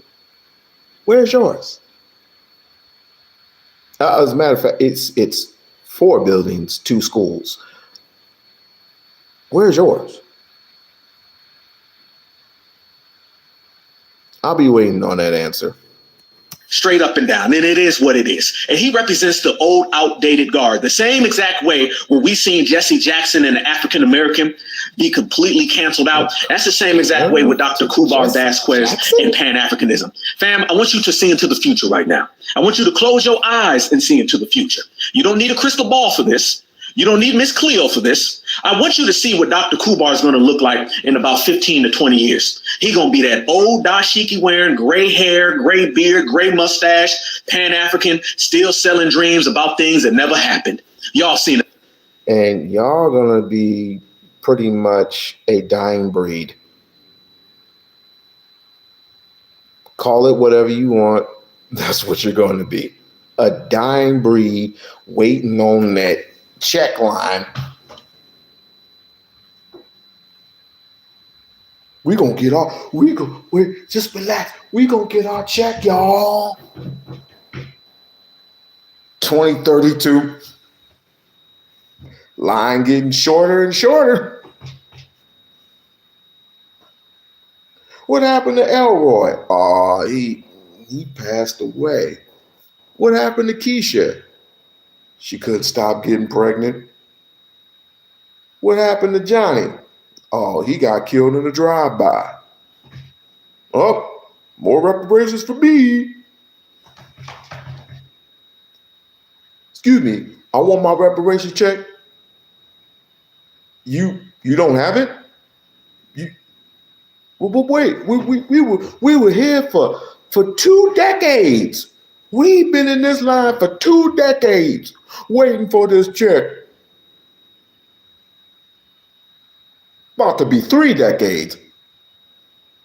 We've been waiting in line waiting for this check. And then you're gonna have people that say like this, get it out the mud. You had 20, 30, 40, 50, 60 years learning lessons, unlearning what you have learned, just learning lessons of what to do and what not to do. And the one thing and what not to do, you're doing it right now, and that's selling out your people for a bunch of crumbs. Garish. Before, how many times you watch somebody from the 60s and 70s and they got all these ideas, and then you fast forward to the 2000s and they old, they ain't got no energy, and they still telling the same story that never happened. Everybody knows that it never worked out but them, but they won't admit it. That's Dr. Kubar Vasquez here, and I say the next 15 to 20 years, he's still going to be talking about a school that ain't open. He's still going to be talking about some utopia of Pan-Africanism. He's still going to be a hater, and he's still going to be irrelevant. His fall off has to be studied, because what it really is that this man has nothing more than insecurities because he hasn't been able to build. Now he gets mad because we talk about how Africans can't build their homeland. Have you been to Kenya? There are parts of Kenya that are nice, and there's certain parts of Kenya that I wouldn't mind living in. Have you been to Senegal? Senegal is nice. Have you been to Ghana? My aunt's been to Ghana several hundreds of times. Beautiful landscape, beautiful. See, you're used to seeing what you wish you were able to build, and that is Dubai. You want that Dubai look. Dubai is pretty nice, but the people who own and control that place, that's all you see is just landscape after landscape, just beautiful land, clean water, cars for days, Bugattis, Ferraris, Corvettes, whatever you want, they got. Good food, good life. Gotta follow by their rules, though. Gotta follow by their rules. You see, you live in the United States of America where you have no choice but to play by their rules, not yours. You don't own and control shit. The only thing that you own and control is your own ass. And you getting upset at Dr. Umar for, I know you try, and I know you're trying hard to play this game. But the reality is you can't win. You can't beat him, and you're not going to beat him simply because you can't debate him. You can't debunk him at anything that he states. You can't out-educate him. And apparently, I'm not trying to downplay anyone's education, but just like Charlie Kirk and Dean Withers, if you would like to debate him, maybe you can settle a debate. Why do I bother to keep asking the same question over and over again, Barb? Really? What does he own and control? The building that he has is paid for. He owns and controls that building.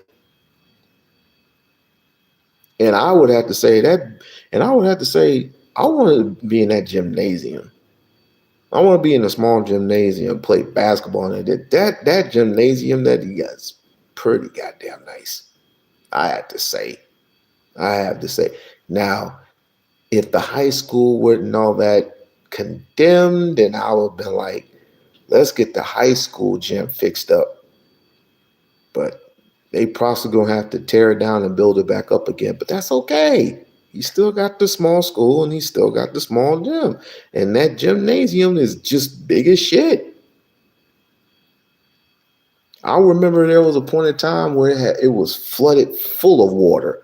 Got the water out, redid the pipes and everything. Now it's just repainted it, and now boom.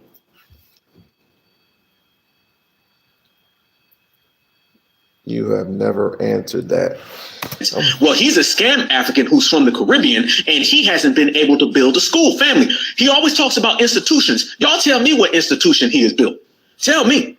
And then I'm going to ask you, what activism has Dr. Kubar Vasquez did? Somebody's going to say, well, Dr. Kubar did this. Dr. Kubar can't see Black Alpha, and that's just the Black Alpha from 2025. I ain't even got to go there and add no other years. I seen the vice president 3 times, vice presidential candidate 2 times. I've been on the scene of 2 hate crimes, spoke at the largest reparations rally in American history. I've also spoke at reparations task force all throughout the United States. What has Dr. Umar did? Made a TikTok and told everybody that his school is open for the 87th time? This man is a tether, and his talking points sound like the tethercrats. And now him trying to come up with a broke down bootleg version of FBA, that's just confirmation that he lost. Dr. Umar, you shouldn't be sitting here talking about no damn DAFA and all this stuff. What you should be talking about right now is how Africa is in turmoil, and you need to be over there fixing the Africa that you love so much. That's what it really. How is Africa in turmoil? Did we not forget about our fearless young leader, Abraham Traore, and what a terrific job that he's doing? There's no turmoil. They read into whatever they want to read. There's nothing wrong with Africa. Nothing wrong. Now, there are other parts, but I mean, he did shut down the borders so they can get their shit in order, and quite frankly, they're doing just fine.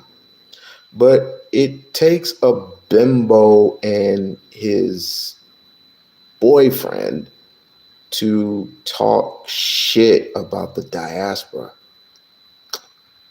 Wrong move, asshole. Wrong move.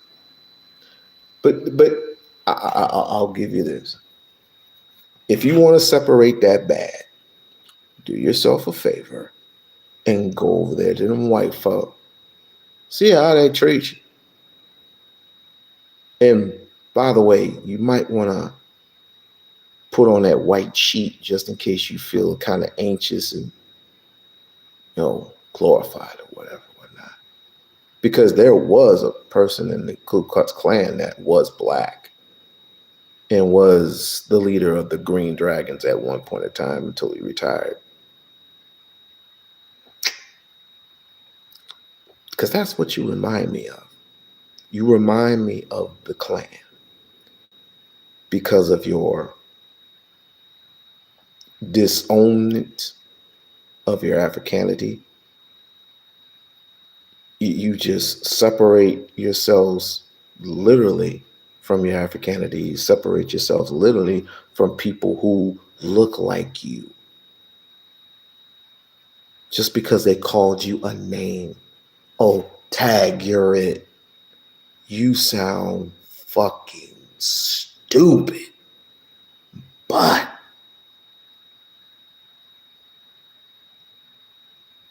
times change. The moon, the stars, the sun is still gonna keep on shining. The moon's gonna rise, and you're gonna wake up still broke. Still broke. But it's all good. It's all good. All good. I'm not mad. I'm laughing actually.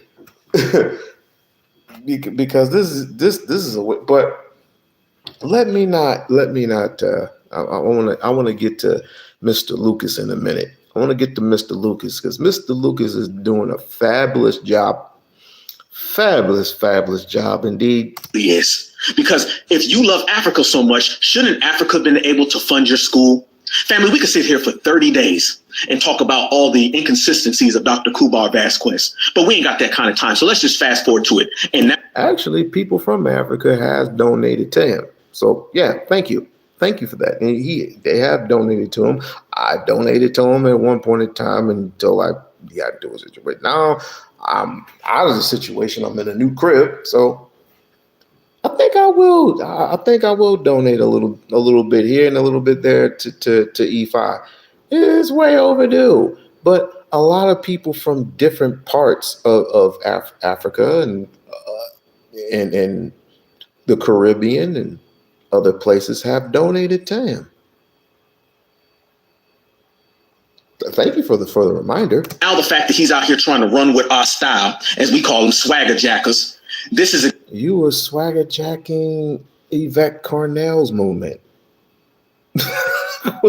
Swagger jacker. Yvette Cornell came out with Adolf's, and then of course Tawid snap, copy, paste Foundational Black Americans, and y'all been infighting with each other ever since. I bet you if I can get Yvette Cornell onto my page, we can on my show, we can have a awesome conversation versus a nigga from the FBA. I'm not saying at all, but most of y'all niggas, no, y'all don't deserve it. You're too much of this impulse control. Not enough of it. Exactly what scam Africanism. A very closed-minded. There it was. FBA is a very closed-minded group. Very closed-minded. It's always I. It's like I have suffered for so long, and then finally you put the we in there. We ain't going for no. We suffering. We doing it. We. Who is we? Who is we? And then you got other bums who used to be strippers. Not saying any names, but these same strippers who hated black men and date nothing but white men all of a sudden are FBAs for life. And I'm a grifter. Has done to these people. Now they're realizing the fact that that FBA train that they was having their little fingers crossed and they was begging and hoping that it would go away. Now they're realizing it's not going away. It's getting stronger. So they're doing. Yeah, you still ain't gonna get them. But like I said, let's see here. I gotta get to Mr. Lucas. Glasses and like a laser. I forget. Now, if you want to be the Moses and be like Lucas, because they're being gentrified. You don't follow? Right? And the reason why I think that term is the same thing. Yeah, well, not really. Not really. And I'm going to explain to you why. On the census, it's the same thing. Yeah, essentially you're right. But I'm going to explain to you from why I feel the term FBA is appropriate. Not that I agree with all of the stances that a lot of people that claim that they're FBA take. Like I hear you. I don't have an issue with that, Mm-hmm. right? Black people have been calling themselves a lot. Black American, African American, FBA, ADOS, Native Black American. I get it. They're all the same lineage. Right.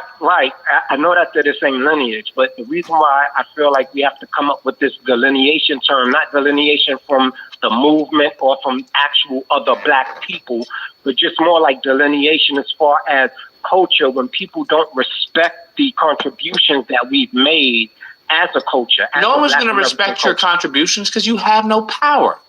No one respects any group who has no power. No matter if you change your name or not. Do Africans have power?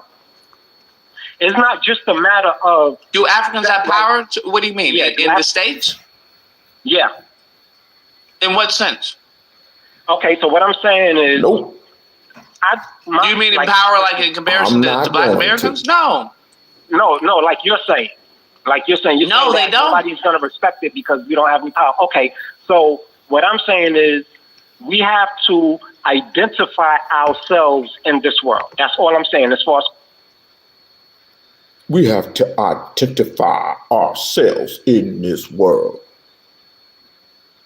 Why? Why all the tribalism? There's a lot of tribalism in Africa. Why all the tribalism? No, because if I say her name, that's giving her clout, and she don't need it. She does not need it. Culturally.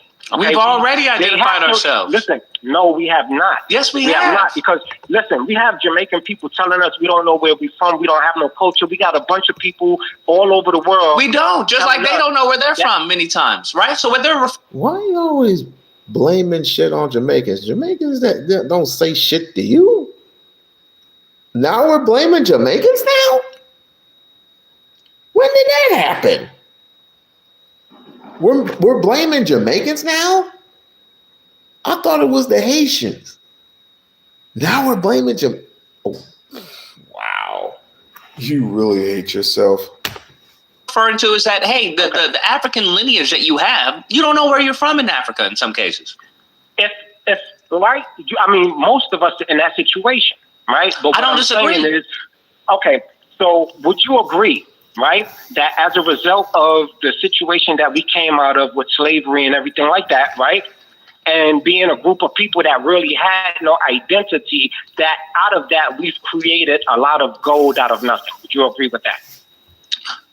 Created a lot of gold out of nothing. Yeah, music, art, things that, sure, yes. Inventions, things that improve and move society forward. You would agree that we've contributed that, right? Yes. Okay. You contributed to it, but do you own and control it? Do you own and control Michael Jackson's music? No, you don't. Do you own and control what he owned and controlled? And that's, he had the Beatles catalog and he had Elvis's catalog. No, all that's gone back. Do you have Sam Cooke? Sam Cooke, he's the only person that could talk, because he tried to own his own publishing and they got him for that. I think they swung a baseball bat. It was either a baseball bat or a gun, whichever one. What about giving back? What do you mean? What about giving back? Elaborate.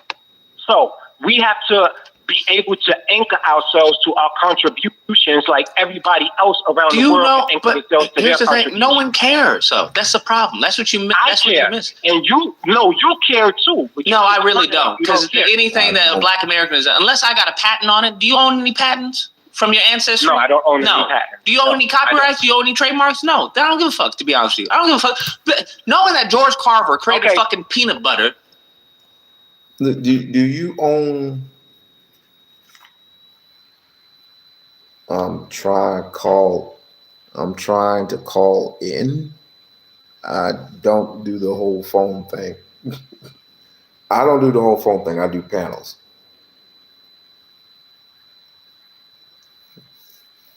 I don't do the whole phone thing. I do panels. So all this, do we own and control each and every one of these? No, I don't think so. Does not do me a lick of fucking any good when I'm applying for a fucking business loan. Should I do a call-in? I should do a call-in thing, but it wouldn't be for this topic. It would not be for this topic. Because we have more important things to talk about other than some shit that we ain't gonna be getting. So Jay-Z owns and controls. You know what? Fuck Jay-Z.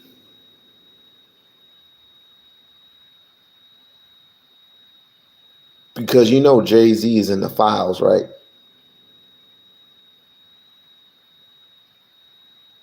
I don't want to hear about no name.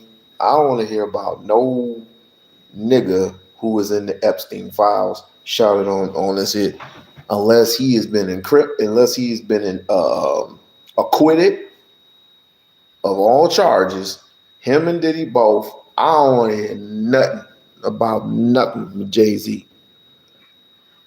Hell, Jay-Z bought off Dame Dash. Did we not forget?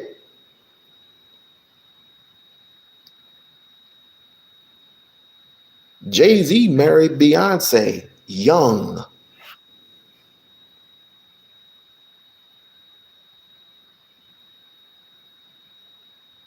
Jay-Z did a lot of fucked up shit.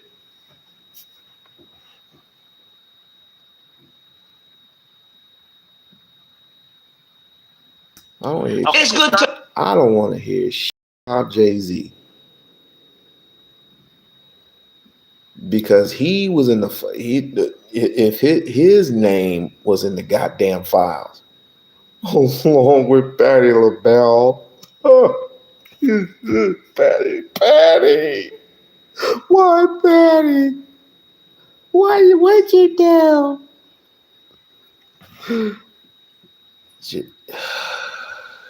Jesus Christ. You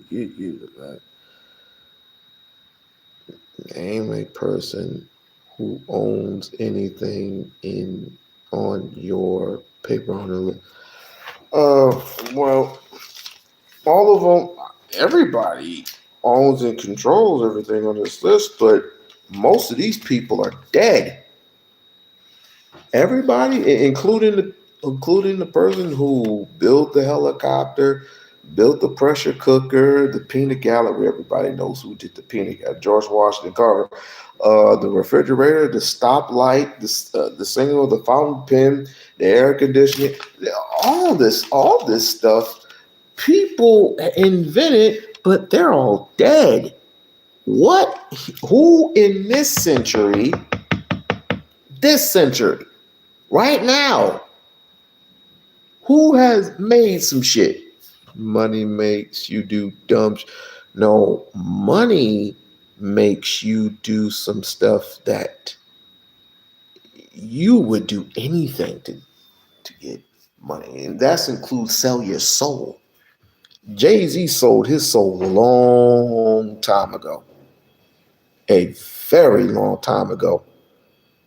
Why do you think why do you think he's married to his wife, Beyonce, and still has sexual relations with Rihanna?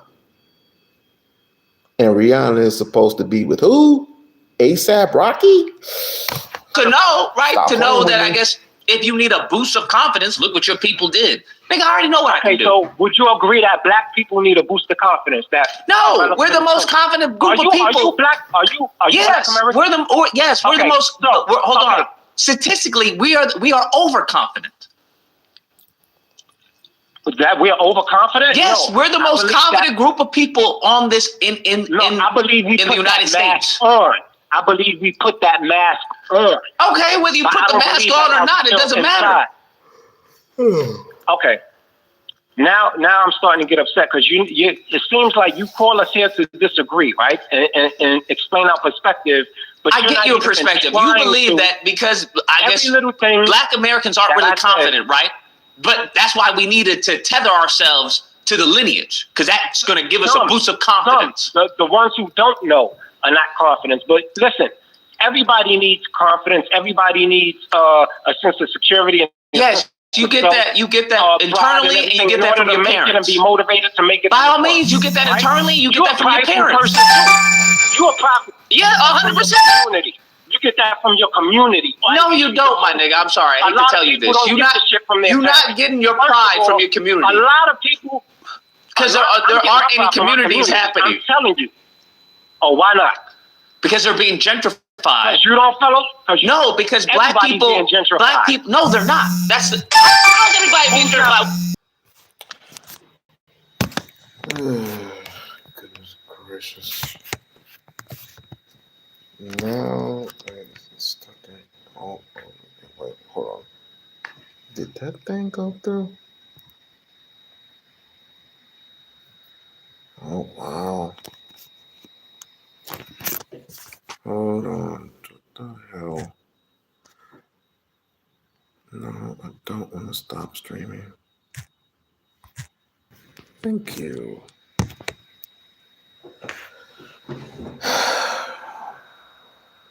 Emergency phone call, I guess. What are you talking about? Who's not being gentrified? Who's not being gentrified? Nobody's being gentrified to the extent of black Americans. That's never been the case historically speaking. What are you talking about? So listen. So are you saying Black Americans are the only ones in America being gentrified? That's what you're saying. I would say 100% to the extent that it's happening. Yes. Latinos aren't being gentrified. Okay. What are you talking about? White people aren't being gentrified. There's only. You have the president of the United States who is talking about how he's protecting the suburbs constantly from lower housing. Asian people not getting gentrified. No, they're not. Where is this happening? Bro, I live in LA. Where is this happening? Chinatown. Hold on. Chinatown is still very much Chinatown. Koreatown is still very much Koreatown. Downtown is still very much Latino. What are you talking about? Where is this happening? Yeah. What do you mean? Beverly Hills is still very much. Beverly Hills is still very much Caucasian. Brentwood is still very much Caucasian. Santa Monica is still very much Caucasian. What are you talking about? Westwood is very much Caucasian. What are you talking about? Who is getting gentrified besides Black Americans? What? Poor people. Poor people are getting gentrified. Sir, so now we making this a class issue? We making this a class issue? You tell me, okay, so tell me where the poor Asians are getting gentrified. Where are the poor Asians that are getting gentrified? Show it. The poor Asians that live in a community who don't make a lot of money. Where? Tell me where, sir. Where? The poor people who live amongst the people listen. So here's the problem. Here's the problem. First, it's a nationality. Well, it's not a foundational Black America is not a nationality. They're nothing to me. Nothing but some tribalism shit that's not going to be on a piece of paper. You go to that, to overthrowing the government, to doing all types of shit. It's just draining at this point. And this is the reason why I decided to go with the idea of DAFA. I decided anybody who wants to come with me, you're well welcome. You're well welcome to come with me because number one, we're not going to demonize anyone. We're not going to demonize anyone. We're not going to talk bad. We're not going to talk down to anyone. We're going to simply be ourselves. Period. We don't have to do all that extra stuff that the FBA is doing. While at the same time have a agree to disagreement with the Adolf's people. We can agree to disagree all day. That's the main thing we were stolen from anyway, but I digress. Gentrified. The issue I have is that you can't. I hear you. They're getting gentrified. I hear you. The issue I have is with Negroes who use this little Jedi mind trick. You went in here talking about I'm FBA, I'm Black American, and blah blah blah, and then you switched it to we all lives matter. No. That's literally what you did. I kept it on Black people, and then you want to say, it's the poor people. Nigga, I don't give a fuck about poor people. We talking about Black Americans. Black Americans have historically been. Black people are the only ones getting gentrified. Yes, to the extent that is happening, yes. Poor people are getting gentrified. Nigga, you name me a community where the poor people that are made up of white poor people that are getting gentrified. Name me the community that is made up of poor Asian people that is getting gentrified. Name me the community that's made up of poor Latinos, Guatemalans, Venezuelans that's getting gentrified. Any poor, diverse community across America. Listen, I asked you for specificity. Any poor. No, sir. I asked you for specificity. Are you Black American? You are Black American, right? Yes, I am. Okay, so I'm asking you, Black American. That's great. I'm asking you for specificity. I know LA. I just listed areas in LA. That's not happening. But I'll tell you where it is getting gentrified. Baldwin Hills, Compton, Inglewood. Those are predominantly Black American neighborhoods. So you tell me, where in your neighborhood. You tell me, sir. Fine. New York. I'm going to give it to you. Where in New York? It's a whole different demographic. By all means. So where in New York are the poor Asian communities being gentrified?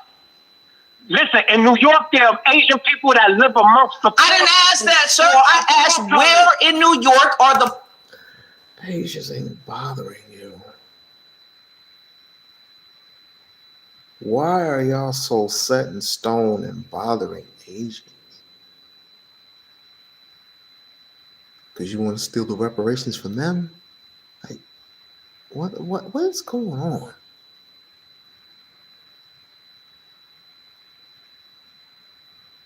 I wonder why we like to just separate ourselves from the ignorance of black people, certain ones, not all.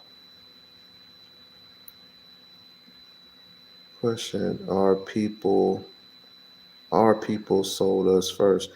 Yes, we talked about that too. The supposedly free blacks that supposedly sold black people, but that's nothing.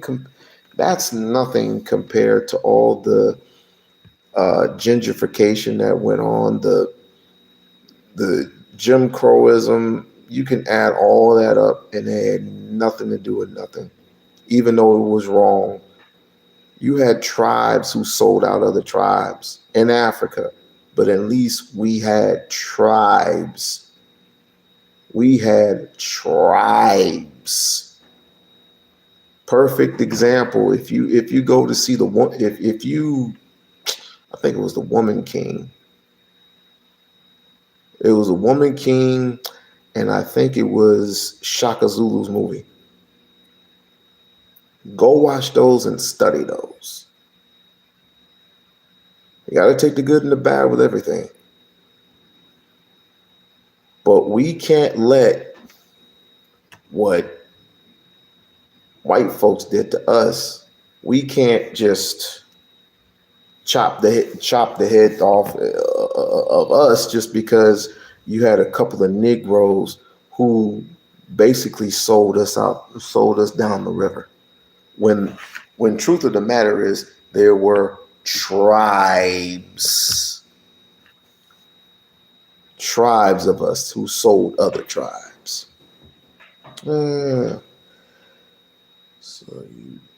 So do you think you're right to continue the cycle or free to people that was enslaved? I might want to rewrite that. Nor they continue the same cycle. No, we don't continue the same cycle, but at the same time, you don't. You learn from their mistakes. You unlearn what others have learned, and you write your own history as you see fit. Those people who wrote their history and had something to contribute to it, whether it be a distribution, whether it be a grocery store, whether it be a supermarket, they had theirs. It's time for ours, but we're too damn separated from each other.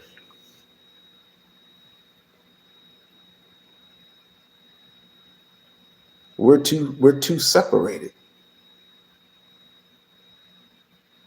We got the Orisha, not the Orishas. We got the Israelites. We got Adolfs. We got phony Black Americans, and then you got Pan Africans. And I almost forgot. You got the Di-Fi.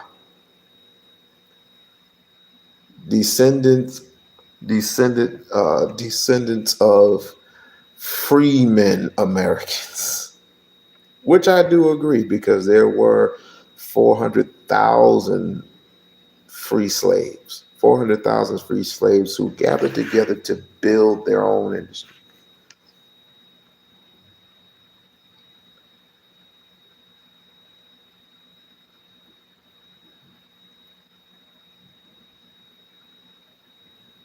Right, they're not going to respect you because, can we be honest? Some of you don't respect yourselves. As Dr. Claude Anderson would put it, you have to own and control a little something. Otherwise, they're not going to respect you. You have to be competitive in order for them to respect you. That you have to have something that tells the other side, We respect you. You have to have it. Otherwise, they can treat you like anything that they want to treat you. Not saying that is right. It's wrong. But what do you own? Again, what do you own and control? You have no power. You have no wealth. You have no influence.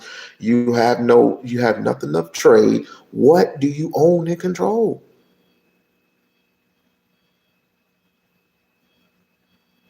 Our kids are not getting educated properly. What do you own and control?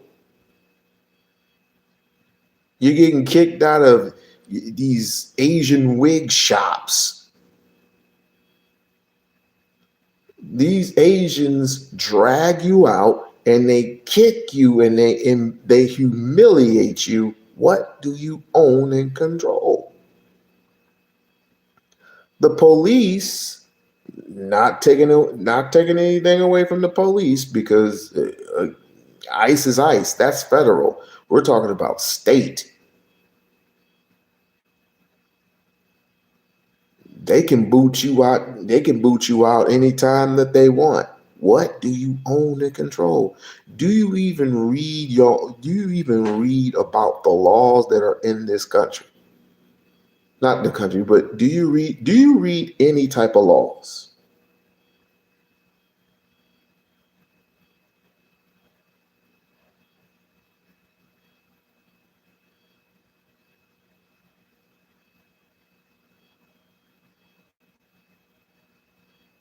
Yeah, but I'm not worried about the N-word because we all know what the N-word means in its entirety, so I'm not worried about all that.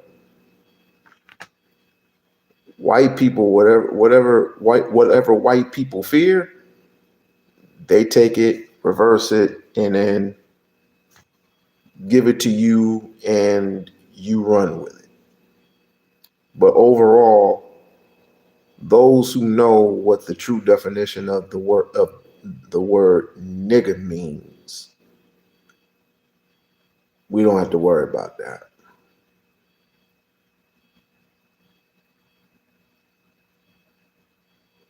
I tell anybody who calls me a nigga, I was like, yeah, I know I'm a king. I know I'm a king.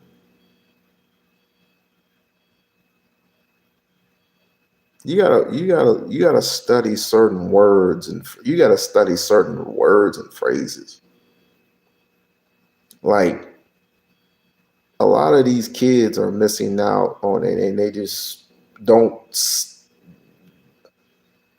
We need black teachers. We need black teachers. Okay, Barb, damn. Read your stupid comment. Who helped black people in the US become musicians and ball players? White folks, because they gave them the money to.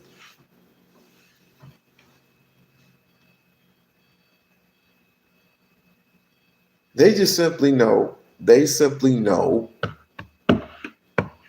we can play ball better than them.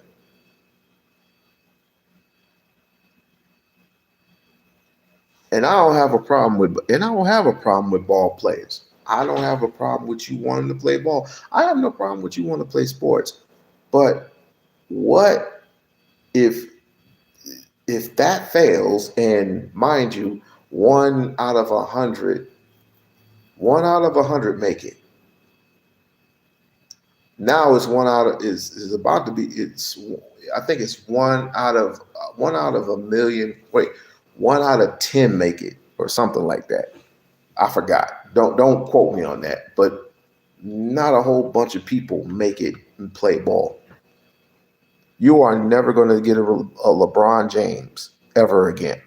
You're never going to get a Kevin Garnett, who came straight out of high school and went to the pros. You're never going to get a Kobe Bryant ever again. So savor this moment while it lasts.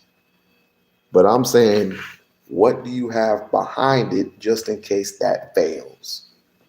Everybody want to be everybody want to be this. Everybody want to be that. Okay, that's plan A. What's plan B? That's all we're saying.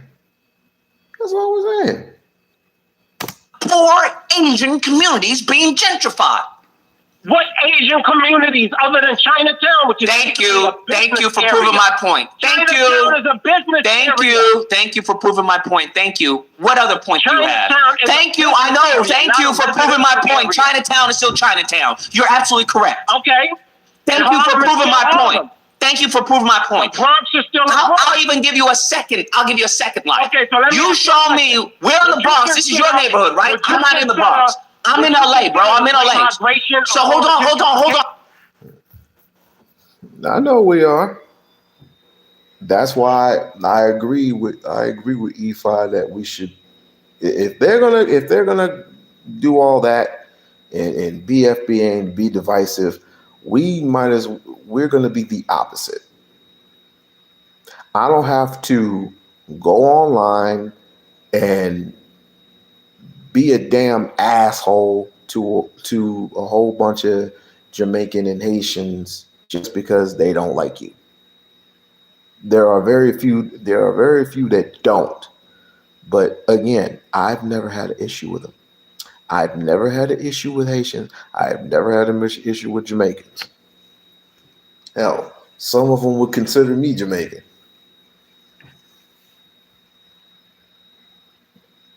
We laughed together, we joked together, we cried together, we ate together.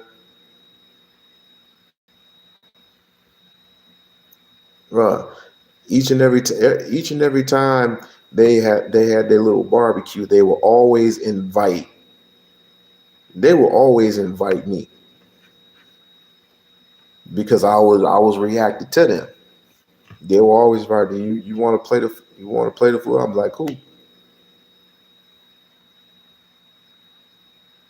DAFA. If you want to be a part of the DAFA, we have a place for you.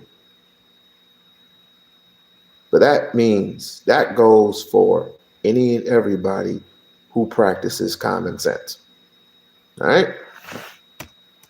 Hold on. I'm giving it to you. This is your Bronx. Sir, I'm giving it to you. I'm giving you the balls in your court. Show me where in the Bronx are the poor, whites. Where are the poor whites in the Bronx being gentrified? Listen, Lucas. Listen. When you let me ask you a question. No. You answer the question. Hold on. Where are the poor whites in the Bronx being gentrified? No, because you're trying to make this a fucking class issue. It's not a class issue. It has never been a class issue in this country. It has always been a race issue in this country. That is since the beginning of the founding of this country. That a form of gentrification. Nigga, when it comes to gentrification, I'm talking about it predominantly impacting a certain neighborhood, a certain group of people. That's what I'm talking about. Are there poor whites that lived in Compton? Yes, there are poor whites that lived in Compton. What are we talking, nigga? What are we talking about? Black people are not the only ones being gentrified. Yes, we are. And I defy you. Hold on. So prove my fucking point. Hold on. I'm going to ask you a very simple question. Just pause for a second, right? I gave you communities out here in LA. This is my hood. I know it. I gave you communities that were predominant means the overwhelming majority of the community is made up of one race, black people. That doesn't mean that there aren't poor. They did have a Martin Luther King statue, but guess who took it down? I'll give you a hint. He shitted on himself last week. We did have a MLK statue. But guess who took the shit down? Whites, poor Asians within Compton and Inglewood and these areas, right? So I'm asking you, your hood, you know the Bronx, I don't know the Bronx. Right. You show me where there are a predominant community that is made up of Asians, whites, or Latinos that is being gentrified. And what I mean by that is that they are unable to pay for the rent or the mortgage, or they are being forced out. They're selling their property to another race of people. Yep. That's gentrification for you. So you telling me to name another race that's gone through that? Yes, that's what gentrification would mean. Okay. All right, I feel what you're saying. I feel if you want to just keep it purely on the basis of race, but what I'm saying is, you're not saying anything. You're not saying not a goddamn thing. I did read that wrong. My apologies. Why is there a Malcolm X statue? I guess they deem Malcolm X as a threat. That would be one of the reasons. And Malcolm X, believe it or not, was a Pan-African anyway. So why would they want a Pan-African statue up there? You probably have one of these FBAs call and say, why is there a Malcolm X statue up there? Take it down. We put up Robert E. Lee.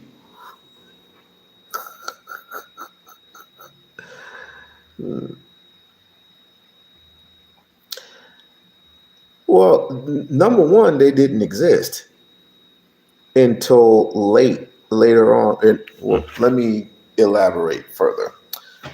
That thing about them bickering with each other, that was small in itself. I have to find the actual clip to a video that this brother, I guess, knew both of them, I guess, at one point in time, or seen them. And the thing about it was, Malcolm, after Martin Luther King won his Nobel Peace Prize, he was backstage. Malcolm X was backstage. To just put it all in a lump sum, you can't, back then, you can't have two leaders dapping up one another, if that makes sense. Because whites would see that, and whites would obviously say, this can't go on. But later on down the line, they had a meeting with each other, and Coretta Scott King met with Malcolm. And of course, Malcolm was going to control the North. Actually, Malcolm was going to control the South. Martin Luther King was going to control the North. And just imagine, like Bloods and Crips, how magnificent and glorious that would be when two people who were bickering with one another clap and join forces. How would that look economically? How would that look psychologically? How would that look spiritually? I wish I could have seen that in my lifetime. Malcolm and Martin joining forces, and in the minds of Black people all over the world. Do you know how much leadership that would, all those leaders, you know why and this is why I say we need more Johnny Cochrans. You know why they killed Johnny Cochran? I forgot the reason, but here's the thing. You don't want a whole bunch of Johnny. If you're white, you don't want a whole bunch of Johnny Cochrans, and you for damn sure don't want Thurgood Marshalls running around. But guess what? You got Jasmine Crockett's out there. And this is why I say homegirl needs to be protected.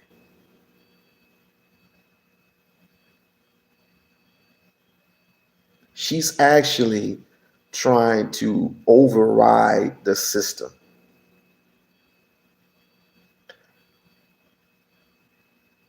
Man, this is the reason why we don't have leaders anymore.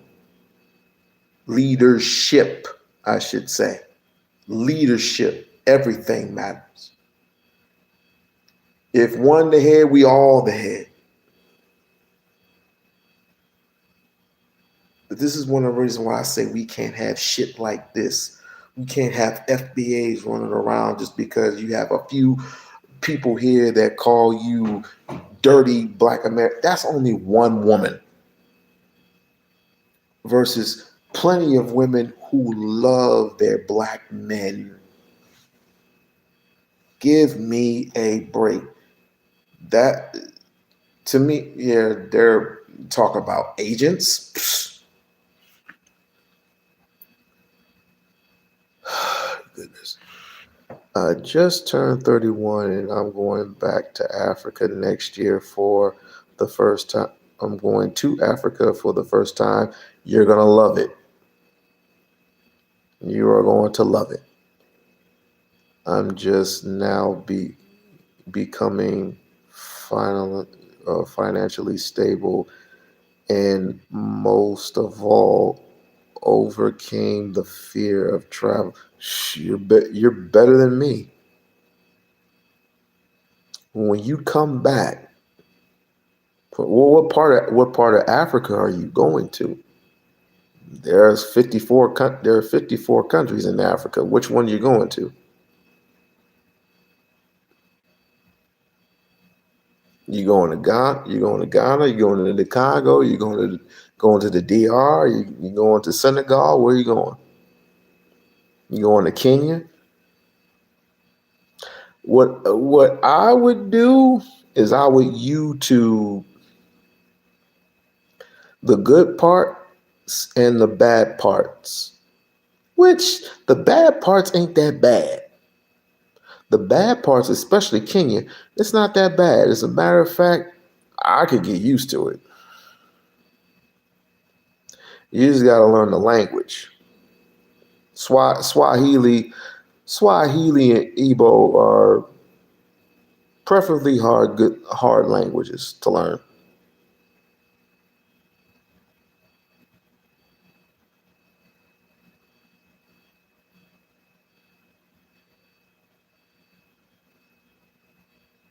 But you'll be all right. You will definitely be all right. Just take your shots. Get your passport first. Get your shots, and you should be good. Now you might catch malaria. Malaria is just like the flu, but you'll be fine. I'm taking a cruise Cape Town. Good. Cape Town. I couldn't make it noisy. Up to the coast in possibly East Africa. Enjoy yourself. You will definitely enjoy yourself. Let's continue. You're wasting my fucking time with this all lives matter gentrification bullshit. You can ask me fucking black people move to get the fuck off my fucking line. Before black people move, what are you gonna tell me? The fucking Native Americans? We gentrify the Native Americans? You show me in the history of this fucking country where black Americans gentrified Native Americans. We didn't fucking steal their land. They made us slaves. You know anything about the Seminole fucking War? What the fuck are you talking about? You ignorant fucking Sambo soldier. Get the goddamn fuck off my line talking this stupid, ahistorical bullshit. The fuck are you talking about? Well, before black Americans were there, who was it? Shut the fuck up.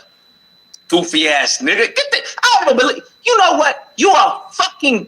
You know what? I won't go. Let me calm myself down. He gonna pull the Native American card. You heard it. I heard it. I heard it coming out of his fucking butt crack. Pull it out. Answer me this. What's wrong with you? You don't sound very black. You sound like you mixed with something, bro. Whether that's a fucking Sambo, a fucking coon, or another group of people. You can't be. Both your parents aren't black. That's clearly thrown out the water. Okay, thrown out the picture, bro. Unless you had one coon parent and another non-coon parent. Because that shit wasn't making any sense. He was trying his hardest to do fucking backflips to make this shit a class issue. Nigga, what? This is the reason why. This is the reason why we can't have this. We can't have this FBA shit going on, lingering all in our heads. And they always say the same thing. You're always coming after us. No one knows who you are. But you're running and begging the white people to and waving their hands like, hey, pay attention to us. And they're literally laughing at you. You know how the people are, they say, they're not laughing with you, they're laughing at you. You thought you had the billboard of the century, and they just took that down because they saw who you were. They saw who you are. You are very divisive. Case in point, this caller right here. He went from black folk, he went from there are other people being gentrificated.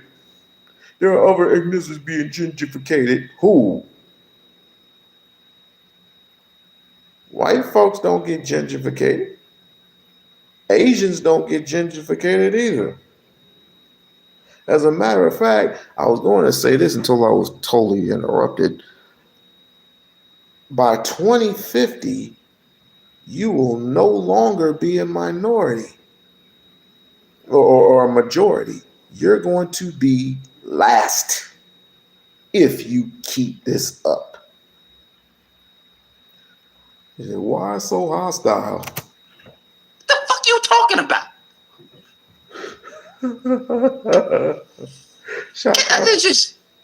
Do you hear this stupid shit?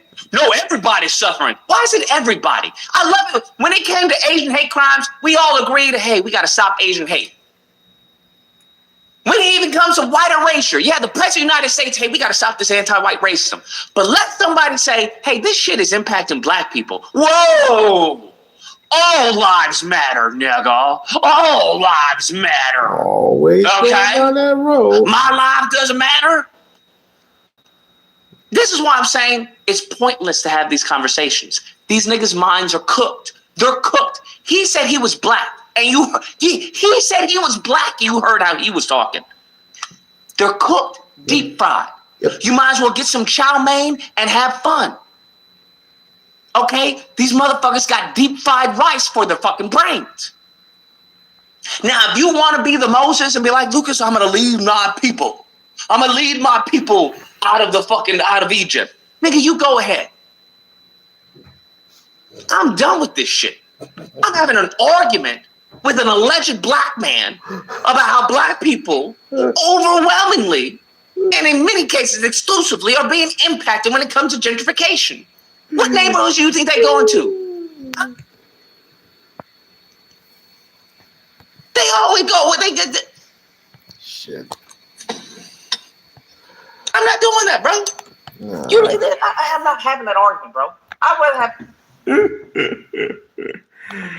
All right, let me end this live real quick. Oh man, because my phone's about to die. Shouts out to Lucas, yo. Oh my goodness. Oh my. That was lovely though. That was lovely. But yeah, he's right. But the point of contention is to own something. Your generational wealth is, which I thought was the goal. You have nothing generational. You have built nothing of substance. I always said, if you're not a builder, you're a consumer. And if you are a consumer, make sure you consume black businesses. You know what I mean? Make sure that money translates 8 to 12 times before it leaves black hands. But everybody wants to copy off Dr. Claude Anderson, but not completely think everything through when it comes to his formula and how he works it. This is sad. This is sad indeed. But I appreciate everybody coming on to the live stream. As far as this FBA, it's draining. Again, this is, I don't know what's worse, politics or niggas proclaiming shit that they ain't gonna get. I don't know what's worse. I don't know. You tell me in the comment section. Get it out the mud and people will respect you more. They're not going to respect you anyway because they think less of you. But think how Malcolm X did it. I'll give you a better name. Think about how Nat Turner. No, let me not go there. Let me not go there with Nat Turner. Forget I said Nat Turner. Y'all ain't ready for Nat Turner. Y'all ain't ready for Nat Turner yet. No. Y'all ain't ready for no Nat Turner.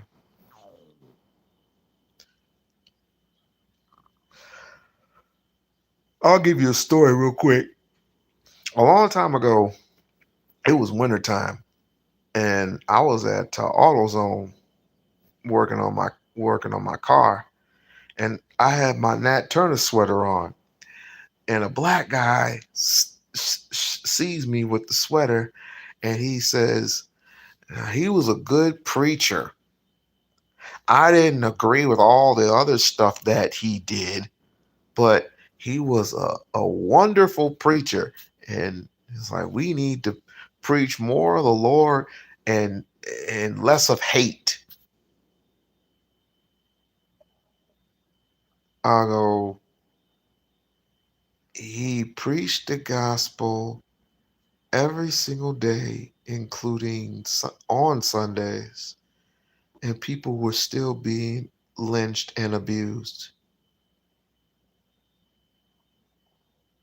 Saturday, if you were caught thinking, this is the reason why they gave you a bottle every single Saturday. Monday through Friday, you were in the cotton fields working, getting blisters all over. But every Saturday, they gave you a bottle of whiskey and they had you drink. Because if you were drinking, you didn't have the ability to think.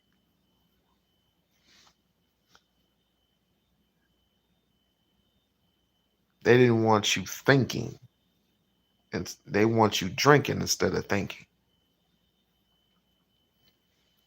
No, but Nat Turner had a plan and decided to act on that plan, and the rest is history.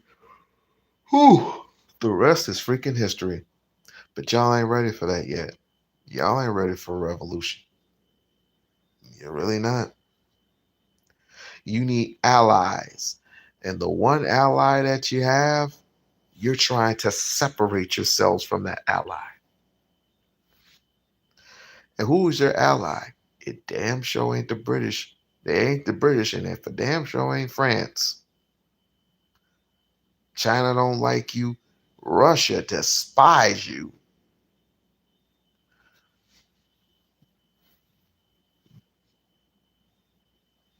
But that's the luck of the draw, right? All right, like, share, and subscribe. Like, share, and subscribe.